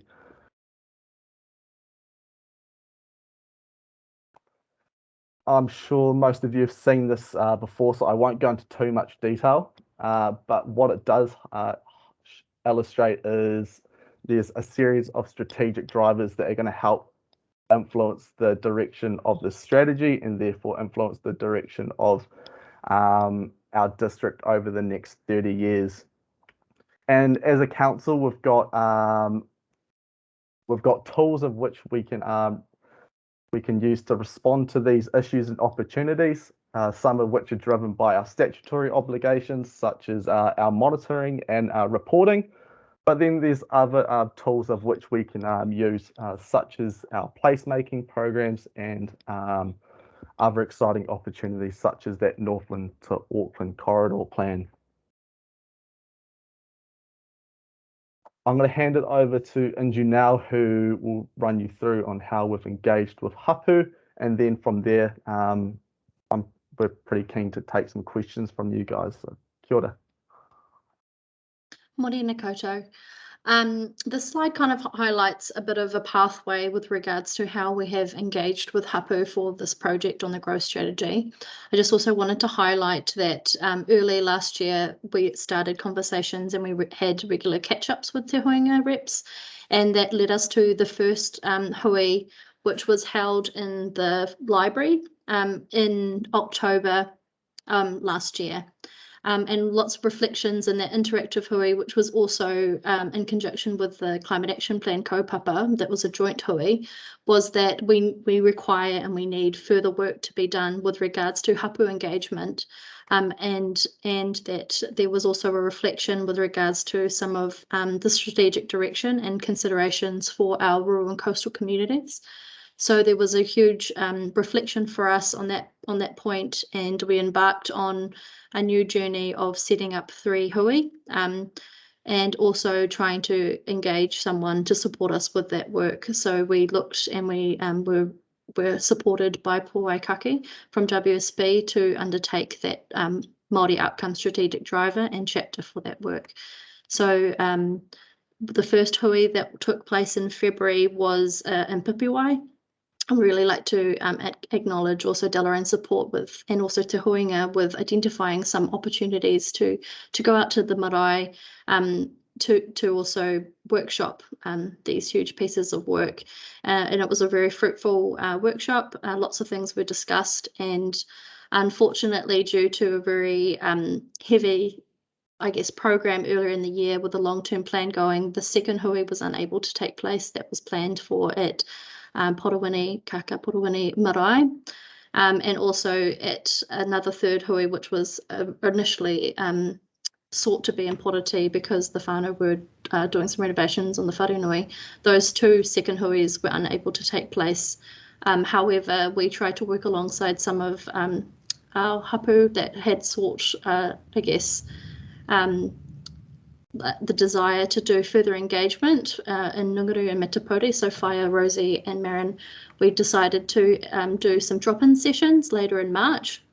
That was also alongside the Climate Action Plan to provide opportunities as a more drop-in session. So staff attended, were out there for the day to answer any questions. That led through the process to, I guess, in the workshop with Te Hoinga in June this year. That also really supported the development of the chapter, and then the material was reviewed, and that leads us to today. But apologies. So what the outcome of this engagement has been was that we have now inserted the report directly in its entirety into the growth strategy, and that chapter has been called to delivering outcomes for and with Māori. That can be found in the agenda report on page 58 to 67. And what that chapter, I guess, highlights is a starting point to start identifying some of the key themes, issues and opportunities that council's heard through this engagement process on the growth strategy, and that these themes have then been translated into 4 focus areas to provide a bit of a strategic direction to council, as well as other agencies when considering issues and opportunities about growth for our Māori communities in the Whangarei area. So the 4 areas obviously are identified on the slide. The first one being enabling more Māori housing and Papakāinga development. The second being delivering services for Māori and rural and coastal communities. The third is promoting and building a sustainable Māori economy. And the fourth is resilience and climate change.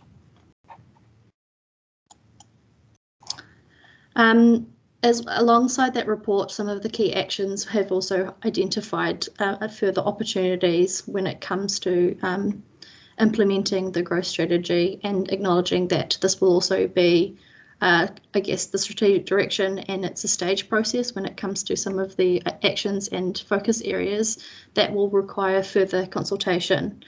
And the intent of this report and piece of work is also not to really create an obligation on our iwi hapu and whānau to deliver on the strategy, but just to identify some of the opportunities that we can work collaboratively to deliver better outcomes for and with Māori and for our district.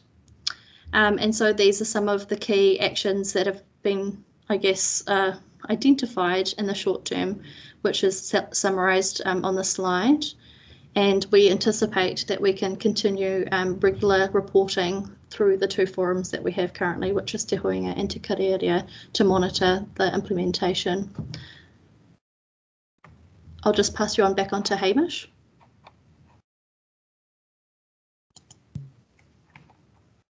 I'm just wondering whether we want to go into questions now, and then I can run through this HBA, or whether we've only got one more slide, so I'm happy just to run through it quickly. I think you go through it now, Hamish, and we'll finish those off, and then we'll have questions. Thanks. Yeah, awesome. So one of the requirements that we have under the National Policy Statement on Urban Development is to publish this HBA, this Housing and Business Land Capacity Assessment. And to give you a bit of context for what it is, the HBA must estimate demand for additional housing for the short, medium and long term. And the way in which this modelling works is that it provides an assessment for how enabling our district plan zonings are for future housing demand. And to get straight into this very exciting looking table that we have, the results from this modelling suggests that we are in a good position to accommodate future housing demand in the short and medium term future. However, the modelling that we have indicates that we are short of feasible housing capacity in the long term, and the shortfall relates specifically to those standalone dwellings and apartments. But what is positive in this with the shortfall is that actually this can be accommodated by new zoning, which is on its way, and that has been excluded from our modelling. So if we take into consideration the Marsden Primary Centre out at Port Nikau, and also the rural production zone, which we would look to avoid at best case scenario. When you take all of those into consideration, that accommodates more than 5,000 additional dwellings, and would therefore mean we've got more than enough housing land to keep up with demand. And to quickly touch on the business land assessment, in the short, medium and long-term future, we are in a good position to accommodate that future demand also. So at a planning level, we are in a really good space, and that's the key message from it. And finally, the next steps for us, all going well, is that we would be taking this growth strategy up to our full council at the end of this month for adoption. It's been a long time coming, but there's still opportunity to input into this strategy, of course. And as touched on previously by our acting manager Tony, but we are underway with this development of a housing strategy. We will be going to Te Huinga at the end of this month, just to get those conversations going around where we think this strategy could be heading towards. But initial engagement that we've had with elected members, there was strong support that this was driven by our community, and that council is more of a facilitator to those discussions. And then finally, to keep in the back of our minds, another requirement under that national policy statement is that we are required to develop this future development strategy. And we'll come back to you with that probably early 2022 on what that looks like. Thank you. Thank you, Hamish. So we'll go into questions then, please. Any queries from anyone? And if we go back to our full screen, please. Okay. Do anyone want to comment on that? Councillor Ennis.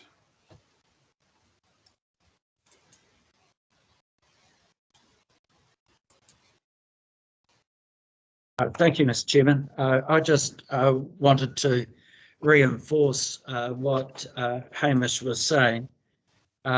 With substantial change around at the moment,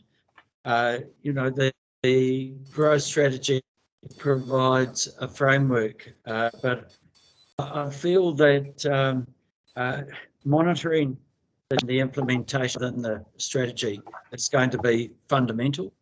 And the 3-year review that was talked of, along with an annual update in terms has been undertaken.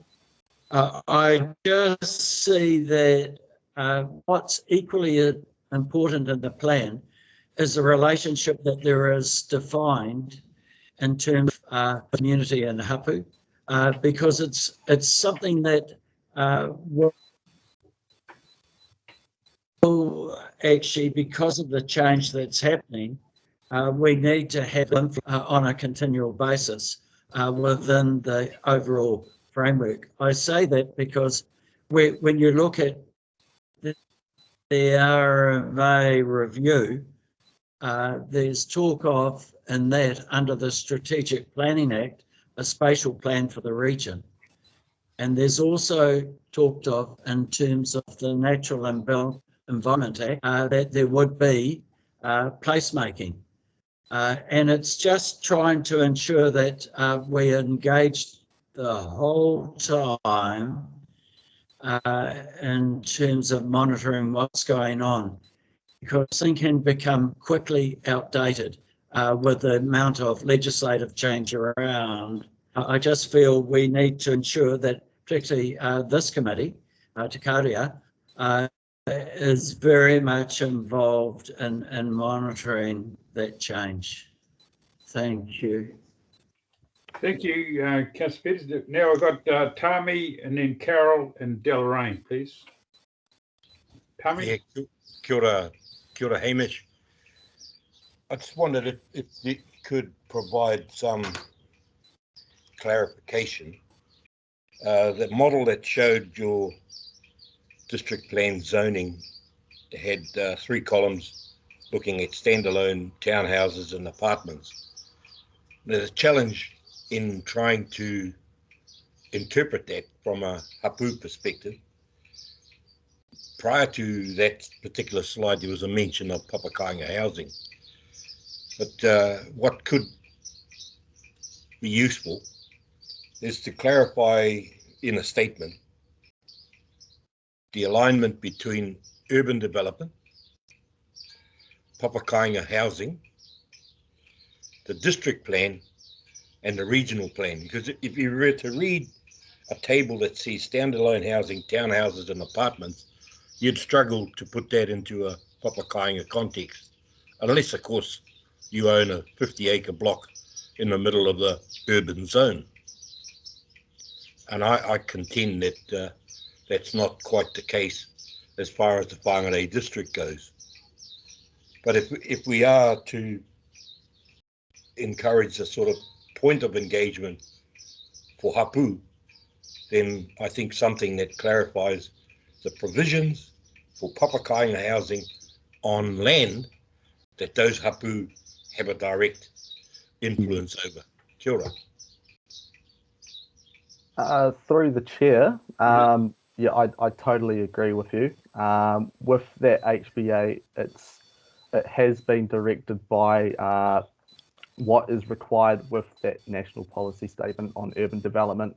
But I think where there is opportunity to expand those findings and expand the opportunities in the housing space is probably more focused around that future development strategy. And what that looks like, that's still to be determined, but I think there's I think when setting out the scope for that mahi, I think it's really important that we come back to you guys earlier on to get better understanding of that. Councillor Peters. Thank you for that. 2 questions. One is there you mentioned that how we were going to respond to shortfalls in the future was already planned. So are there plans as to where intensification in the urban area was going to happen? I don't know if you want both my questions at once or probably take them separately. First one.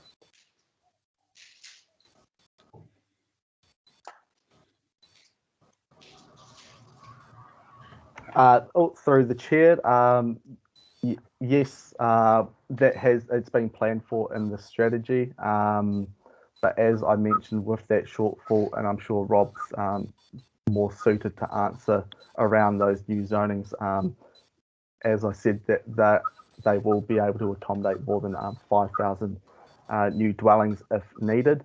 But there are opportunities for that intensification. I think Tikipanga would be one of those key areas. But then when you're thinking about intensification, it's about understanding all of those other factors around when we think about connectivity, when we think about getting access to employment, you've got to be thinking about where those are most available. So you've got your Tikipangas and your Kamos, for example. But there's real opportunity and land availability also out at Marsden, Ruakaka. But as our data indicates, there are still constraints of which we've got to deal to when it comes to climate change matters. Thank you. Thank you for that. The second question is you're talking about intensification in the urban areas. In the rural areas, the non-papakainga areas, is there any plan to allow some family development on general blocks? If Rob could answer that from a district plan sense, that would be, I think he'd be better suited. Well, I would just also like to point out within the work that we were developing with Paul why there is a significant opportunity to still really investigate. That was also discussed in this call with regards to unlocking Papakainga development on Māori land, on Māori whenua.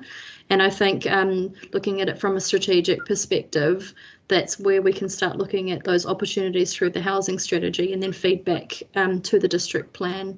So it's an area that we are looking into closely, and we would like to also work alongside our hapu to really understand those barriers and how some of those opportunities could potentially be realised. Yes, the reason I'm asking that is some Māori own common, what do you call it, general land, and would like to do some Papakainga-like development on that land. Okay, so we'll go to Robert Burgoyne to answer that, and then we'll go to Deloraine and then Jade, please. Yep, just to follow up on that question through the chair. The rural plan changes came in through the district plan 2 years ago and did provide for some rural living environment rezoning, which is sort of lifestyle block clusters. So there are opportunities for further subdivision and development in those areas. But otherwise, the rural zones were just recently implemented, so there's no scheduled review of those as of yet.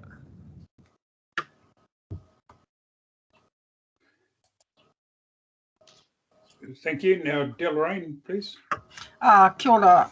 At the risk of repeating myself, I just want to say clearly that at every step that we're talking about hapu engagement, what we need to do, and I've heard it, you know, we've all agreed to it. I've heard everybody say, yes, that's a great idea, that it actually needs to be hapu driven. We need to step out the action plan of how that is going to happen with the resource required to do it.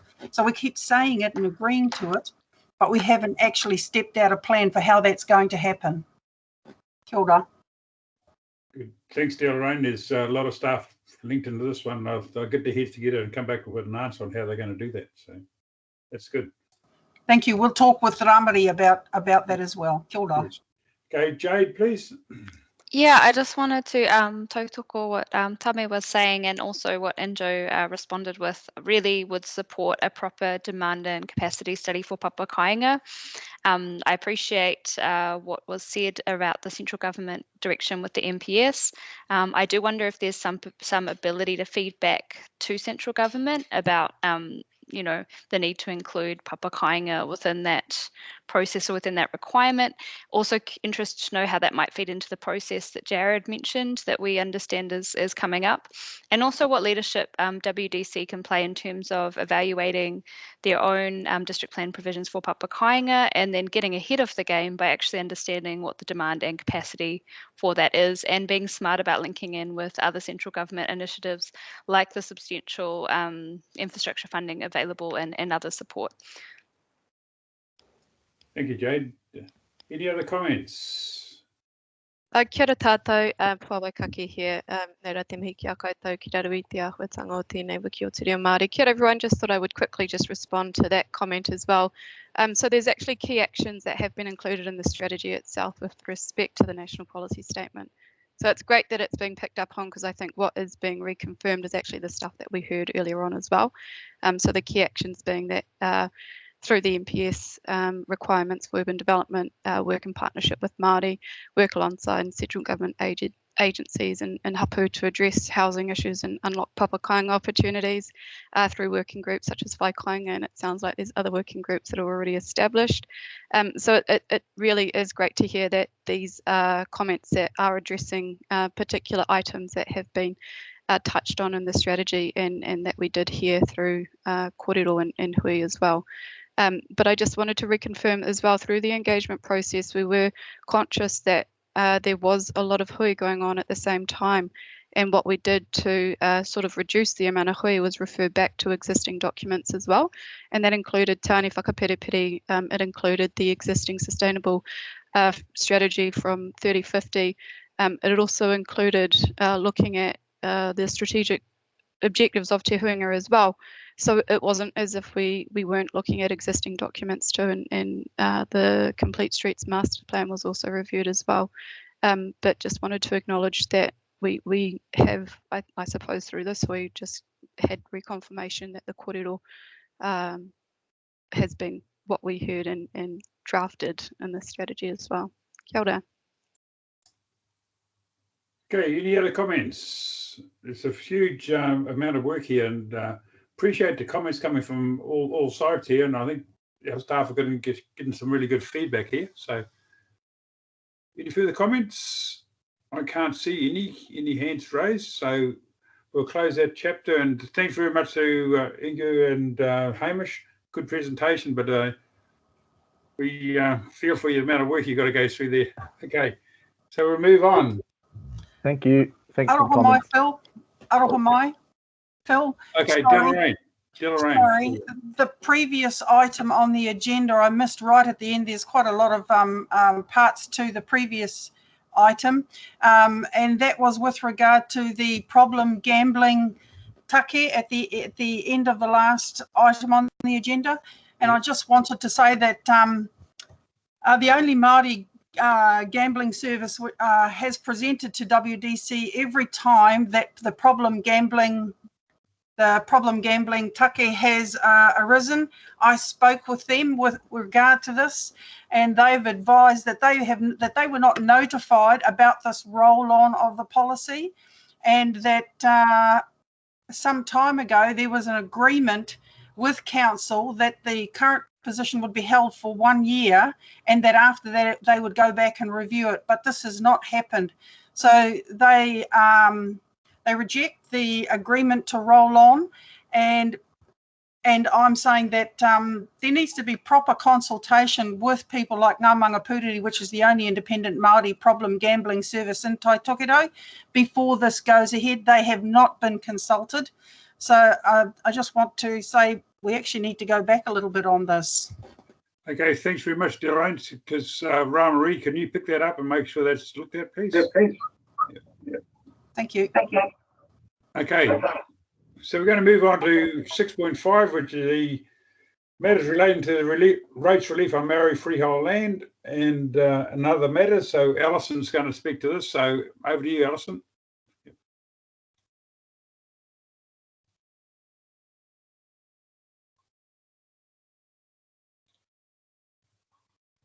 You there, Alison? Well, Morena, sorry, I had my mute on. So rates fund all the activities and infrastructure and services that council provides, but Schedule 11 asks us to look at how much relief we can give or should give to whanua Māori. So rates relief comes from two types. So there's the statutory relief, which is mainly from Schedule 1 of the Local Government Rating Act, and then there's our own rating policy. So in the report that I've provided, I have gone through the different objectives of Schedule 11, and I have put in what relief is provided. So when it comes to supporting the land for traditional uses,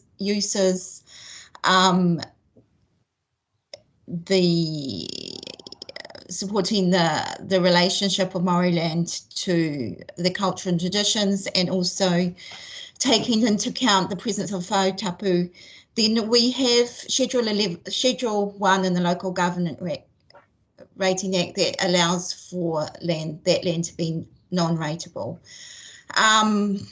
So there's no further relief provided by council for this. When it comes to avoiding future alienation of Māori freehold land, what we try to do is engage with landowners and discuss how they can pay their rates. There has been no rating sales of Māori freehold land recently, or in the last decade, I don't think there have been. And the new provisions of the Local Government Act in Section 90A to 90D allow for arrears to be written off if they are unrecoverable. Facilitating any wish of the owners to develop the land for economic use, we have a policy which allows for any portion of the land that is unused to have remission. So that means if you're only using 20% of the land, then we will be only rating for 20% on 20% of that. So for papakainga housing, we have this year we introduced 50% remission for papakainga housing. Oh, sorry. Yeah. So then the local government rating act allows for reserves, conservation land, wildlife management reserves, all different types of land to be non-rateable. So we also have a remission policy around QE2 land, so that the part that is preserved or conserved is non-rateable, and the part that used is rateable. We have a policy which is not specific for Noa Māori, but for any land that is used by a community organisation to provide relief. And finally, when land is inaccessible, if it's unused, it's 100% non-rateable. If it is, but in any case, any land is discounted when they do the valuation of the property. So that's called the mangatu adjustments. So, and they allow up to 15% reduction in the land value of the properties. I have included in the report answer to your questions about the rates rebate. So just in general, we have had quite a lot of queries about creating separate rating areas for those people that want to receive a separate rates notice, and also that enables them to get a rates rebate. So we're just processing those as we can. And also you also asked questions about how we were communicating about the changes to the rating for Noa Māori. So I've also included those in the report. The expo that we were going to attend has been delayed because of COVID. So that was going to be on the 25th of September, and now that's going to be sometime in next year. But there are plans to have 3 webinars in October, November and December, and one of the subjects is rating. So does anybody have any questions? Yes, please. Okay, go ahead, please. Yeah. Thank you, Alison, and thank you also for the significant write-off of rates for us. We had hoped it would go further. However, thank you for that. We'll come back and have a further conversation. I just wanted to clarify that you talked about remission in one context. Is remission the same as not rated, that rates won't be charged against it? No. So thank you.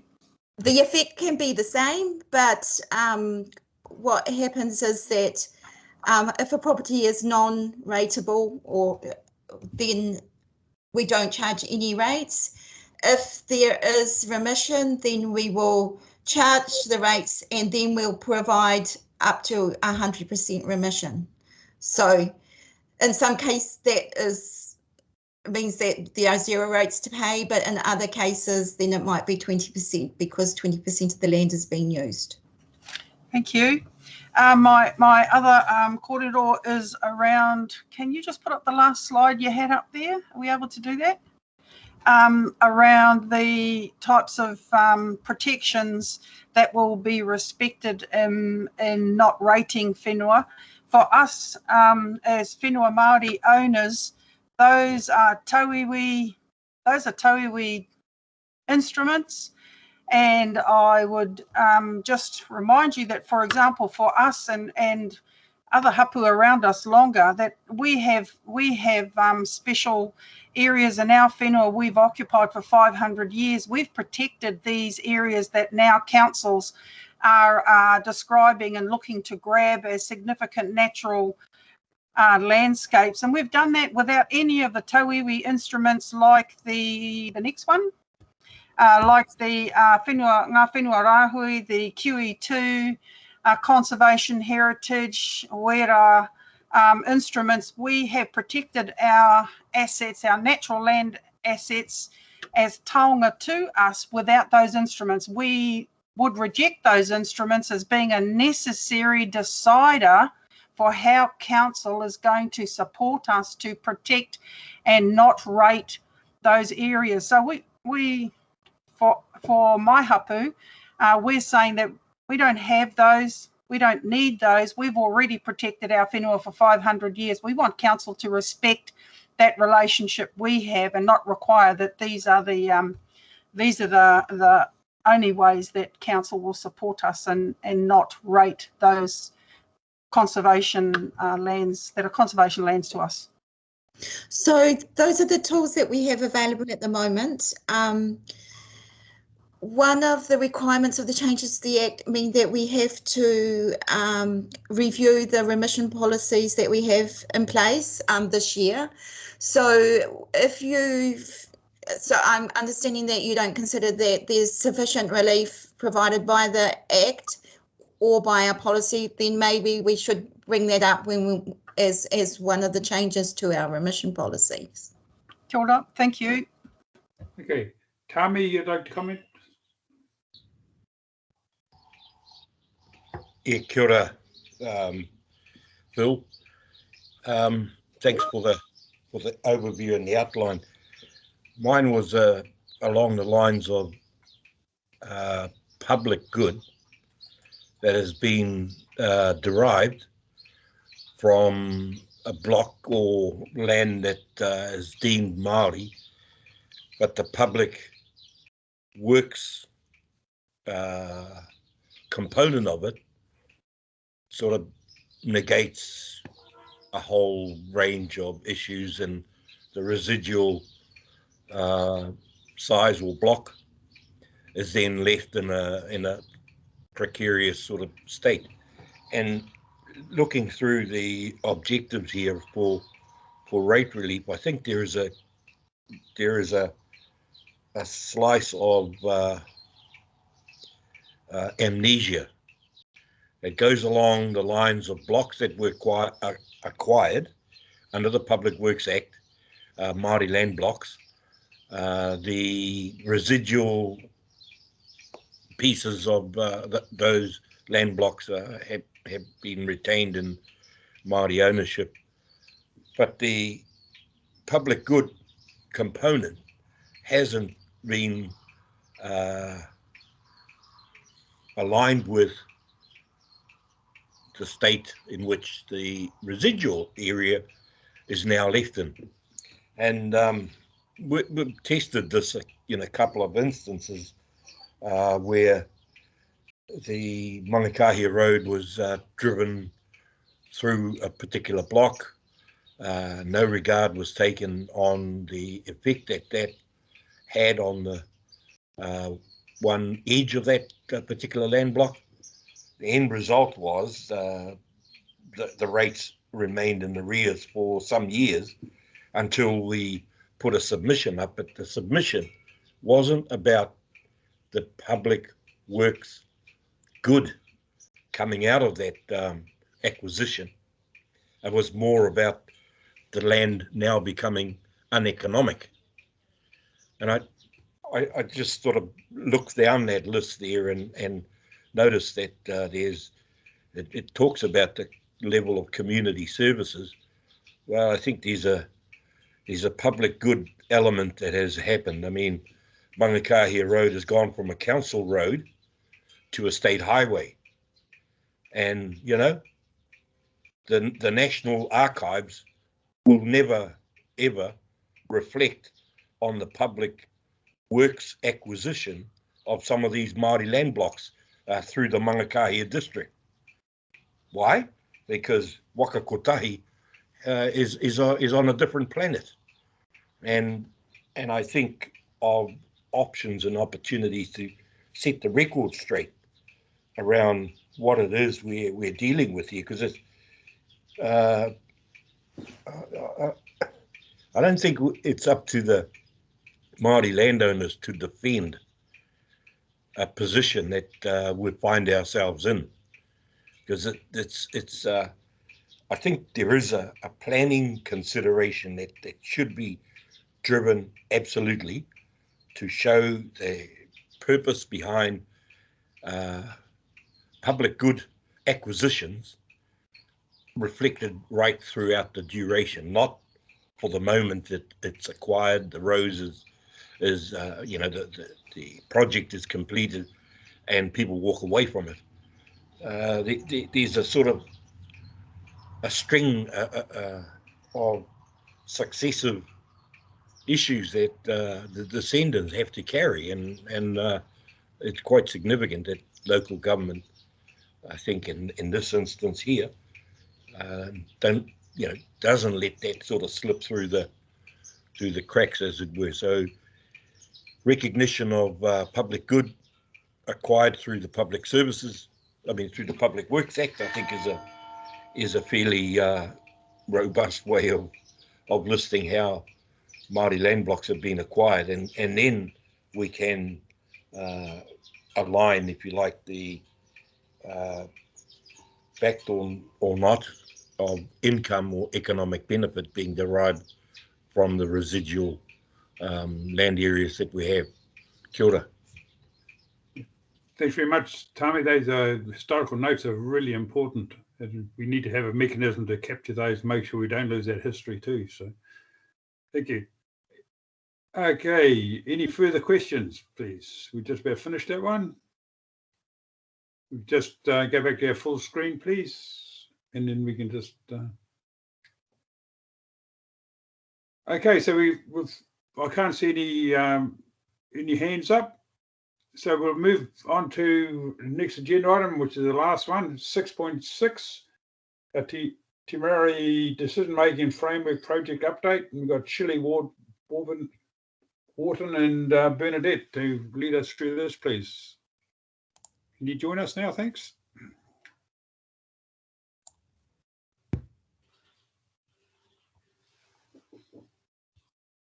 Tēnā koutou katoa.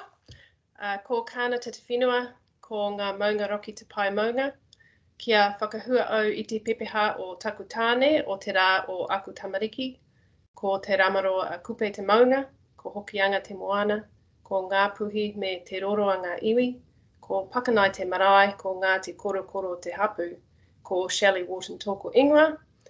Nō reira, tēnā koutou, tēnā koutou, tēnā koutou katoa. I would also just like to invite the other speakers who will take part in this presentation to introduce themselves at this point. We'll start with Bernadette and then Puawai and then Ripika. Kia ora koutou, ngā mihi mahana ki koutou katoa. Ko Te Arawa me Ngāti Kahu ki Whangaro o Kuiwi, ko Ngāti Rangi Wiwihi, Ngāti Wahi o Tūhaurangi, Ngāti Tūwhareto o Kuhapu. Ko Bernadette Āwhirahama tōku ingoa. You all know me, and good to see you online today. Thank you for having us, and welcome to our team members, Ripika and Puawai, who I'll pass over to now. Tēnā rā tātou katoa, nē rā te mihi anō, kia koutou, he pai ki te kitea, pua wai kaki tōku ingoa, heri tēnei no ngā puhi me te rōrua hoki. Kia ora koutou, kua ripika tōku ingoa, he uri ahau no te tai tokerau, ko te waiariki me Ngāti Hine oku iwi, no Ngāti Te Ara Ngāti Kōpaki me te ore waihau ko ira oku hapu. And I tipu ake a hau ki ngunguru ki te taha o ngā wāhau kura I konei. Kia ora koutou, my name is Ripika and I am here from te tai tokerau, and I grew up here out at Ngunguru. Kia ora koutou. Kia ora. Thank you everyone for introducing yourselves, and thank you for being here to listen to our update on the Te Ao Māori Decision Making Framework project. Just by way of a bit of background to start us off, we started this project earlier this year, and so we have done some work so far, which is great that we're getting some progress on it. So what we're doing is we are looking to develop this Te Ao Māori decision-making framework that will help councils to consider how Te Ao Māori principles and values can be incorporated into decision-making for relevant parts of council. So there's a few different drivers which we've outlined in the agenda item about where this project had come from. Primarily it's come out of the climate change action plan as something that has been noted as being required to help with that climate change process across Tai Tokerau. And but there's a few other places as well where we are drawing. Obviously it sits in the Te Kārearea terms of reference, which is why we're here talking to you today. We've also got the Tāne Whakapiripiri report, which talked a bit about the need for more involvement of hapu and some of their needs as well.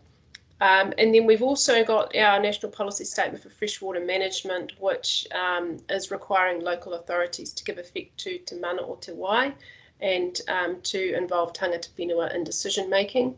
And so a Te Ao Māori decision-making framework will hopefully be able to guide the way that some of this involvement will be able to happen into the future. So just like to note that this framework is not in any way to replace direct engagement of tangata whenua on various matters, and it's definitely not intended to remove any of the ability for hapu to make decisions in and of themselves. So yeah, like I said before, it's about a tool that is helpful for everyone to be involved in, and we want it to be, we're here to facilitate it. We're not here to write it or create it ourselves. We're here to assist hapu to create the framework. So I'll now hand over to Bernadette to take us through the next steps. Kia ora anō. Can everybody hear me and see the slides? Neat, thank you. So in preparation for our engagement, we are developing key messages as part of the material that we're delivering. The key messages will align with the project timeline and include the point that the decision-making framework will be guided by a Te Ao Māori approach. So a bit more detail on that point is that we're seeking to understand the kōrero tūku iho around the taiao, the environment and how changes in the climate are understood and explained, how certain risks from environmental change can be known and anticipated, and how appropriate adaptation responses could be identified. We're working to apply a kaupapa Māori methodology, being he kōrero rāpunga, which Ripika will speak to a little bit later in the presentation. We intend for the framework to be co-designed, that is with hapu, and in other parts of the region, iwi. In some places, we'll be able to engage with the hau kāinga, We've already had some learnings in our initial approach to planning engagement, and we're really seeking your direction on the way that we connect in these spaces, which acknowledges what has been noted in the chat by Delaraine. And also, I'd just like to acknowledge or appreciate the comment that Deb made about Te Huinga and how Te Huinga can help us champion that engagement, because we're aware that relationships really do influence the ability to connect with whānau. We intend to align engagement with other kaupapa and projects.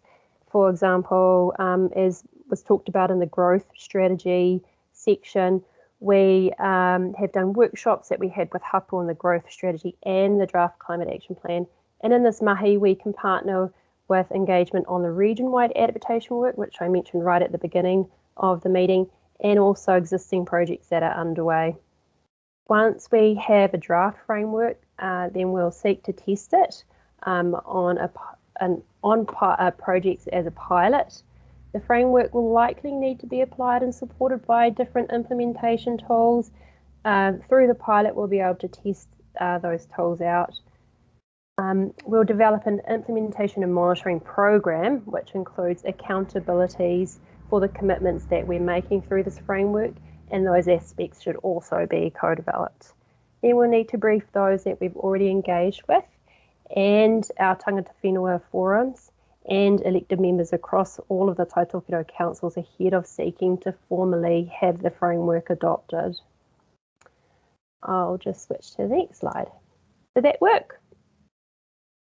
Yay. Okay, so in terms of the timeline, we are, at phase one, we spent quite a lot of time there. This is where we tried to be clear on the problem that we were trying to resolve through this work. Shelley just sort of spoke to that in the introduction. We have been building the inventory on what mahi has been done in Taitokerau already that can guide us, such as the Tāne Whakapiripiri report, the Mana Whakahonua Rohe agreements, iwi and hapu management plans. There's so much information in those documents.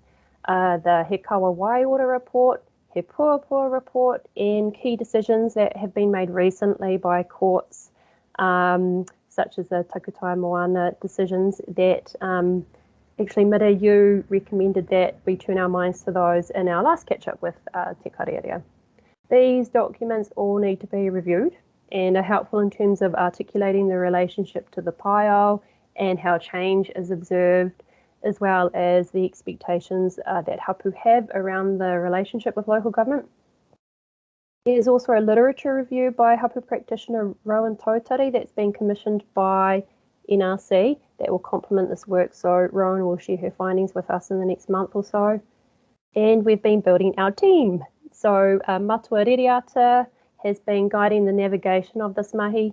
Having guidance of a tohunga was a really strong feedback point from our initial engagement. From our earliest kōrero, Matua Ririata talked about the incompatibility of the worldviews and also the challenge in our mahi acknowledging the history in this country of the suppression of te reo Māori and mātauranga.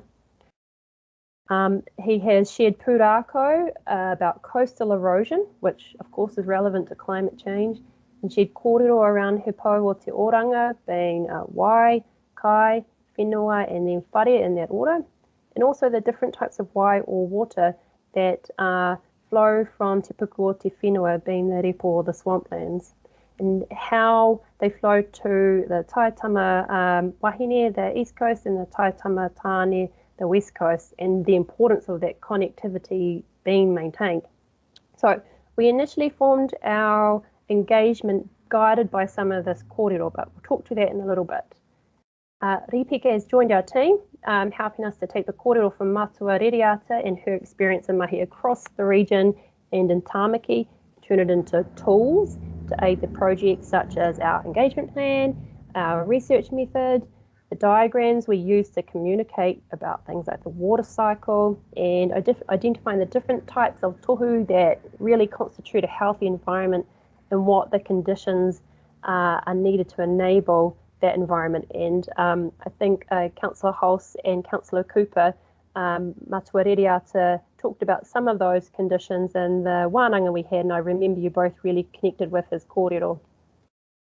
We also have Nigel in our team, who's not online today, but Nigel brings experience working on resilience to extreme weather events in the Philippines and also has a strong communications background. But we are a wahine strong team, and we're keen for another tāne to join us, potentially bringing balance and perspectives from other parts of the region. This has been emphasised by the feedback we've heard on the need for perspectives from across the whole of Taitokiro to inform this work. We've been working with other projects, identifying other projects that we may be able to work with and who our connections in those projects and spaces might be. For example, with the regional work on climate change adaptation, which includes some research funding that we're gunning for through the Crown Research Institutes. We have myself and Deloraine, and then we've got the connection with the University of Auckland project who are working with Te Raroa. We have Ngā Kaitiaki o Ngā Wai Māori, which includes Deloraine. And I've just got an email this morning from the Parliamentary Commissioner for the Environment and his mahi around an integrated landscape management approach using the Northern Wairoa as a potential case study. So we've flagged to them, and Tangata Whenua have also flagged to them that they are keen to be involved, and so we've put our hand up for that too. Nationally, there's a lot of interest in this work and people who are keen to be part of it, but we really need to be mindful of the appropriateness and timing of their inclusion. So phase 2 is where we're at now. We're drafting an engagement plan and aligning that to the research methodology. Now we're checking in with yourselves and Te Huinga. Following our last check back with Te Huinga a couple of weeks ago, we needed to reconsider the engagement approach we'd initially taken. So the guidance from the Pūrākau, taking guidance from that Pūrākau, we'd formed a draft engagement plan that was kind of centred around water catchments, in short. And having checked that back with Te Huinga, we heard they're concerned about it being heavily guided by kōrero from one part of the region. So we're now looking to you for your guidance on a broader approach, and there's been heaps of kōrero about engagement and doing that right today, so I can't wait to hear all the feedback. The project timeline and phases 3 and 4, 5 and 6 really reflect what I've discussed in the key messages already, but I would like to add that as a part of phase 3, we're also wanting to hear of experiences where poor outcomes could have been avoided, and at what part in the process leading to those outcomes could this framework have been useful. So I will change slides. Cool. Okay. Could someone indicate whether that worked? Thank you. Let's go. Good. So engagement so far, we've met with yourselves and Te Huinga and MTAG being the Māori Technical Advisory Group dropping out of NRC. We have sought inclusion on the Taitokiro Māori Advisory Committee or TTMAC agenda, but I'm going to flag a risk here in that it's quite tricky to get on that agenda, and we've been bumped off a couple of times for really important reasons, but it has been tricky. We have also sought advice from the Far North District Council staff about the best way to connect with Te Kahu o Tānui, because that's how they work up there. And we have another hui with Te Huinga later this month to show them how we've responded to the kōrero that they gave us last month. Wāwai, we'll talk a little bit more about engagement with hapu, marae iwi and connected kaupapa a little bit later in the presentation. So I've touched on some of the engagement feedback we've had so far, but some of the other points that we've tried to build into our approach include recognising the demand on hapu through all of the local government work and treaty claims and treaty settlement work, and that being significant, and that's been reiterated to an extent today. So we're trying to use existing projects to inform the development of the framework to minimise engagement fatigue and because it's smart. But we were also directed to ensure that we're resourcing the experts who are supporting this mahi appropriately, and we're doing that. But in terms of how we resource those who attend the hui, I think the nature of the engagement we undertake will influence the manner of resourcing. For example, if we're running wānanga with hapu, it might be best to koha, do a collective koha to the marae side, of course, from the koha that we would be providing for hosting the wānanga, but that's something, again, we'd really like some direction on. Looking at the impact of climate change on tangata whenua across Taitokiro, not only focusing on local council boundaries. We were also told to focus on marae and hapu examples of climate change in their respective rohe and key issues that come up in those places. And also that tikanga and mātauranga go hand in hand, therefore appropriate places to wānanga the ideas is critical, e.g. marae. So we are intending to hold workshops and wānanga at marae if possible, and it's neat that Councillor Murphy touched on this point today, but again, as Delarraine has raised, it's got to be driven by the hapu, so please, your feedback on that, we'd appreciate. We were also given advice around the importance of including the whakapapa of decision making into the framework, and where there are points of influence or decision making for hapu and iwi, including how this relates to the differences in te tiriti and the treaty. So as mentioned a little bit earlier, that will be a key question in phase 3 that we will be posing to our participants. And in general, it's been considered acceptable to engage east-west and north-to-south, and that in sort of areas where multiple hapu might be invited to attend, that sort of be ideal to kind of host one hapu at one marae in those areas. Although this might conflict with some of the feedback that we had received in this particular forum to focus on Whangarei first. I will now swap over to the next slide and invite Rebecca to take over. Kia ora. Kia ora koutou. I'm going to be speaking to He Kōrero Rapunga today, which is the Te Ao Māori research methodology that we're looking at to guide this project. And He Kōrero Rapunga was gifted over from Matua Rereata, who is from the Hokianga. And really, He Kōrero Rapunga is an ancient research methodology that was used by tūpuna Māori to identify issues within the environment and to devise an action plan to address those issues. And so traditionally, it was used on the waka, and what would happen is when they were on the waka and there was a storm that came, or there were really bad cloudy days and it was difficult for navigators to see the stars, what they would do is that they would stop and they would go around in circles and circles, and this starts the beginning of the research methodology, which is te rapunga. And when they would go around in circles, what they would apply or practice is te whakaraupeka whakaaro or whakaraupeka te mahara, and what that is it can be translated as the turning over of thoughts. And really it's about the reflection of kōrero that's been shared, of traditional narratives and ideas. And this was practiced individually and as a collective as well to gain insights into what is the challenge or what is the issue that we are up against. So the team spent quite a bit of time in the te rapunga phase, and during that phase they reflected on a lot of kōrero that had been shared with them through projects, reflected on key documents and projects, and began to identify that there was a greater need for Māori participation in decision making and guiding those decisions. And a lot of the strategic drivers that informed that was reflection on things like the Whangarei Council Climate Action Plan, which Shelley and Bernadette have touched on, things like in the terms of reference for te Kārearea, a decision making framework, all those things that Shelley and Bernadette really did touch on. And so those have really been important in te whakaraupeka te mahara and being able to identify what is the issue or what is the challenge, and that's really come out of that first phase of te rapunga.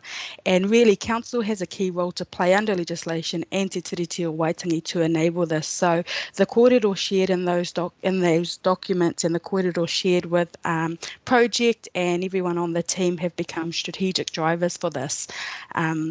And so that's kind of the first phase of the methodology, te rapunga, and identifying what is the challenge. The second phase is te kitenga, and at its core, te kitenga is about following a tohu, a sign or an indicator seen during the later stages of te rapunga as a result of that whakaraupeka whakaaro.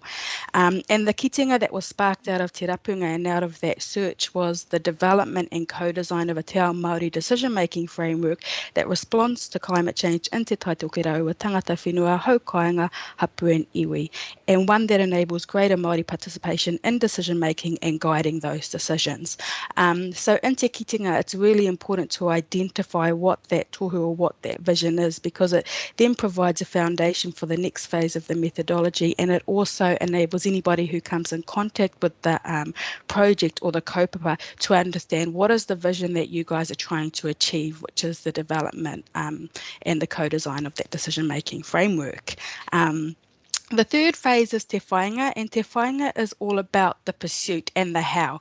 How will you pursue that vision, and how will you go about doing that? So I'm only going to touch on this briefly because Puawai is going to be speaking to te whainga in the next few slides around what the appropriate engagement might look like, how we may do analysis of the kōrero shared through engagement, and how we may be able to input that kōrero into the draft framework. So really in te whainga, it's a time to strategize, to really think about what we're doing, think about the approaches, the options and the risk associated to those things, so that we have a very good plan going out to everybody when we do that engagement. So that is te whainga. The fourth phase is te whiwhinga, and te whiwhinga is about the acquisition of the outcome. And really this project will arrive at te whiwhinga once the framework has been piloted and tested across te taitokerau, and sign-off has been received by tangata whenua and all the relevant parties, and at that point it should be ready for focus socialisation with the elected members and then ideally adoption. So te whiwhinga is a phase that we're really looking forward to getting to in terms of this project, and we know that this is a big kaupapa and that it'll take time to get there, but we are looking forward to landing in that space in the future. And then that leads into the last part of the methodology, which is te rauenga. And te rauenga is about the celebration of the completion of the mahi, but it's not only about the completion of the mahi. Te rauenga can only really start to occur once we start to see the hua or the benefits of this decision making come to light, and once they're visible.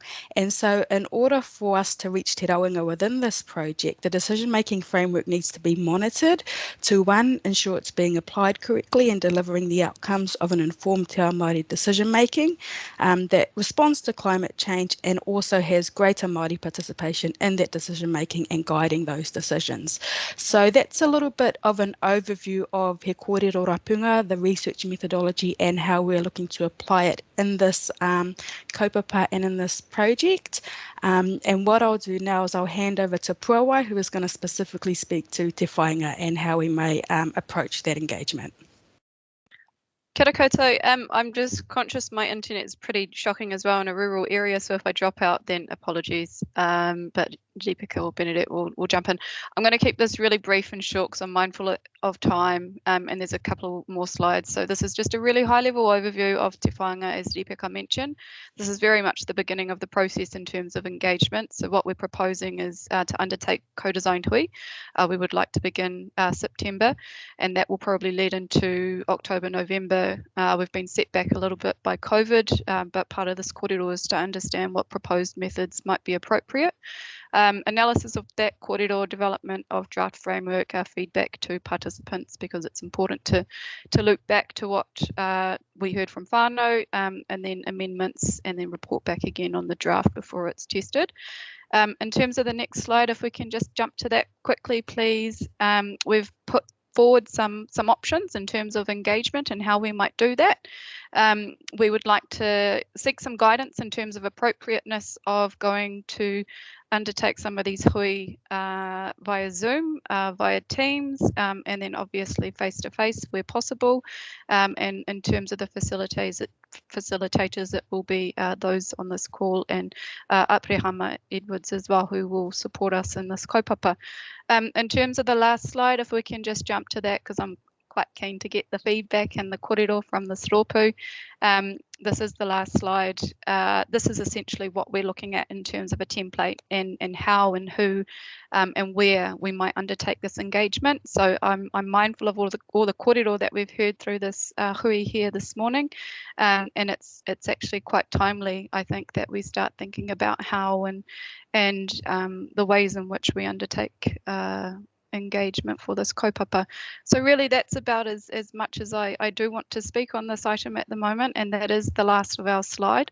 I know I've really just skimmed over it all, but I think everyone that's touched on this topic has spoken to what it is that we're seeking to do. Happy for questions. Thank you very much. It's going to be a really big topic, isn't it? So there's going to be a lot of research and a lot of information that has to go into it. So, okay, open for discussion. Anyone want to speak on it? Around the table.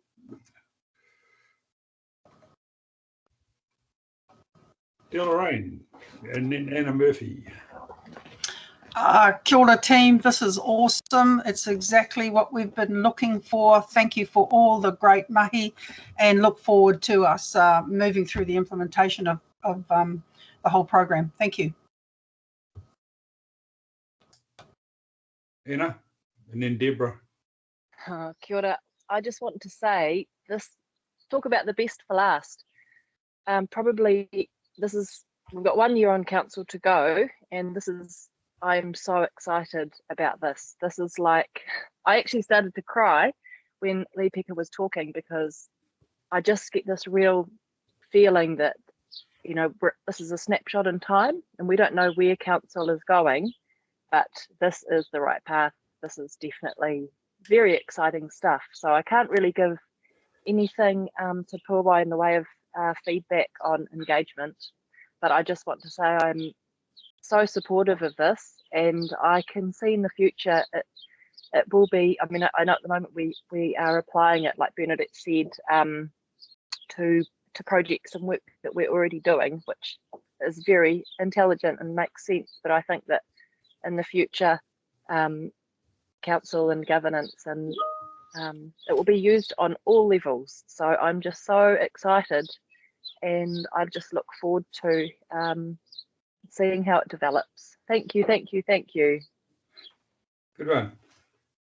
So we go to Deborah and then Carol and Greg Guinness, please. Kia ora tātou, Shelley, to your team, ngā mihi mahana, mihi maioha, mahi rangatira. Yeah, hugely exciting, exactly the direction I think that we wanted it to go. And obviously if we can try and feed back the strands of engagement where you want it to go to, we can work at another level to get some feedback through to you, and then how we can go out wider. So I just wanted to say ka nui te mihi atu kia koutou katoa. Pai.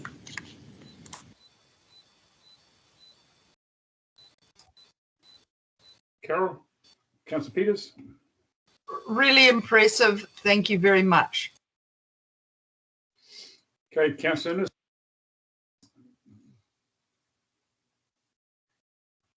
Very, very supportive. It's refreshing, actually, and I just think leading the way forward like this is such a strength for all of Whangarei and Tautokoro. So yeah, I'm excited.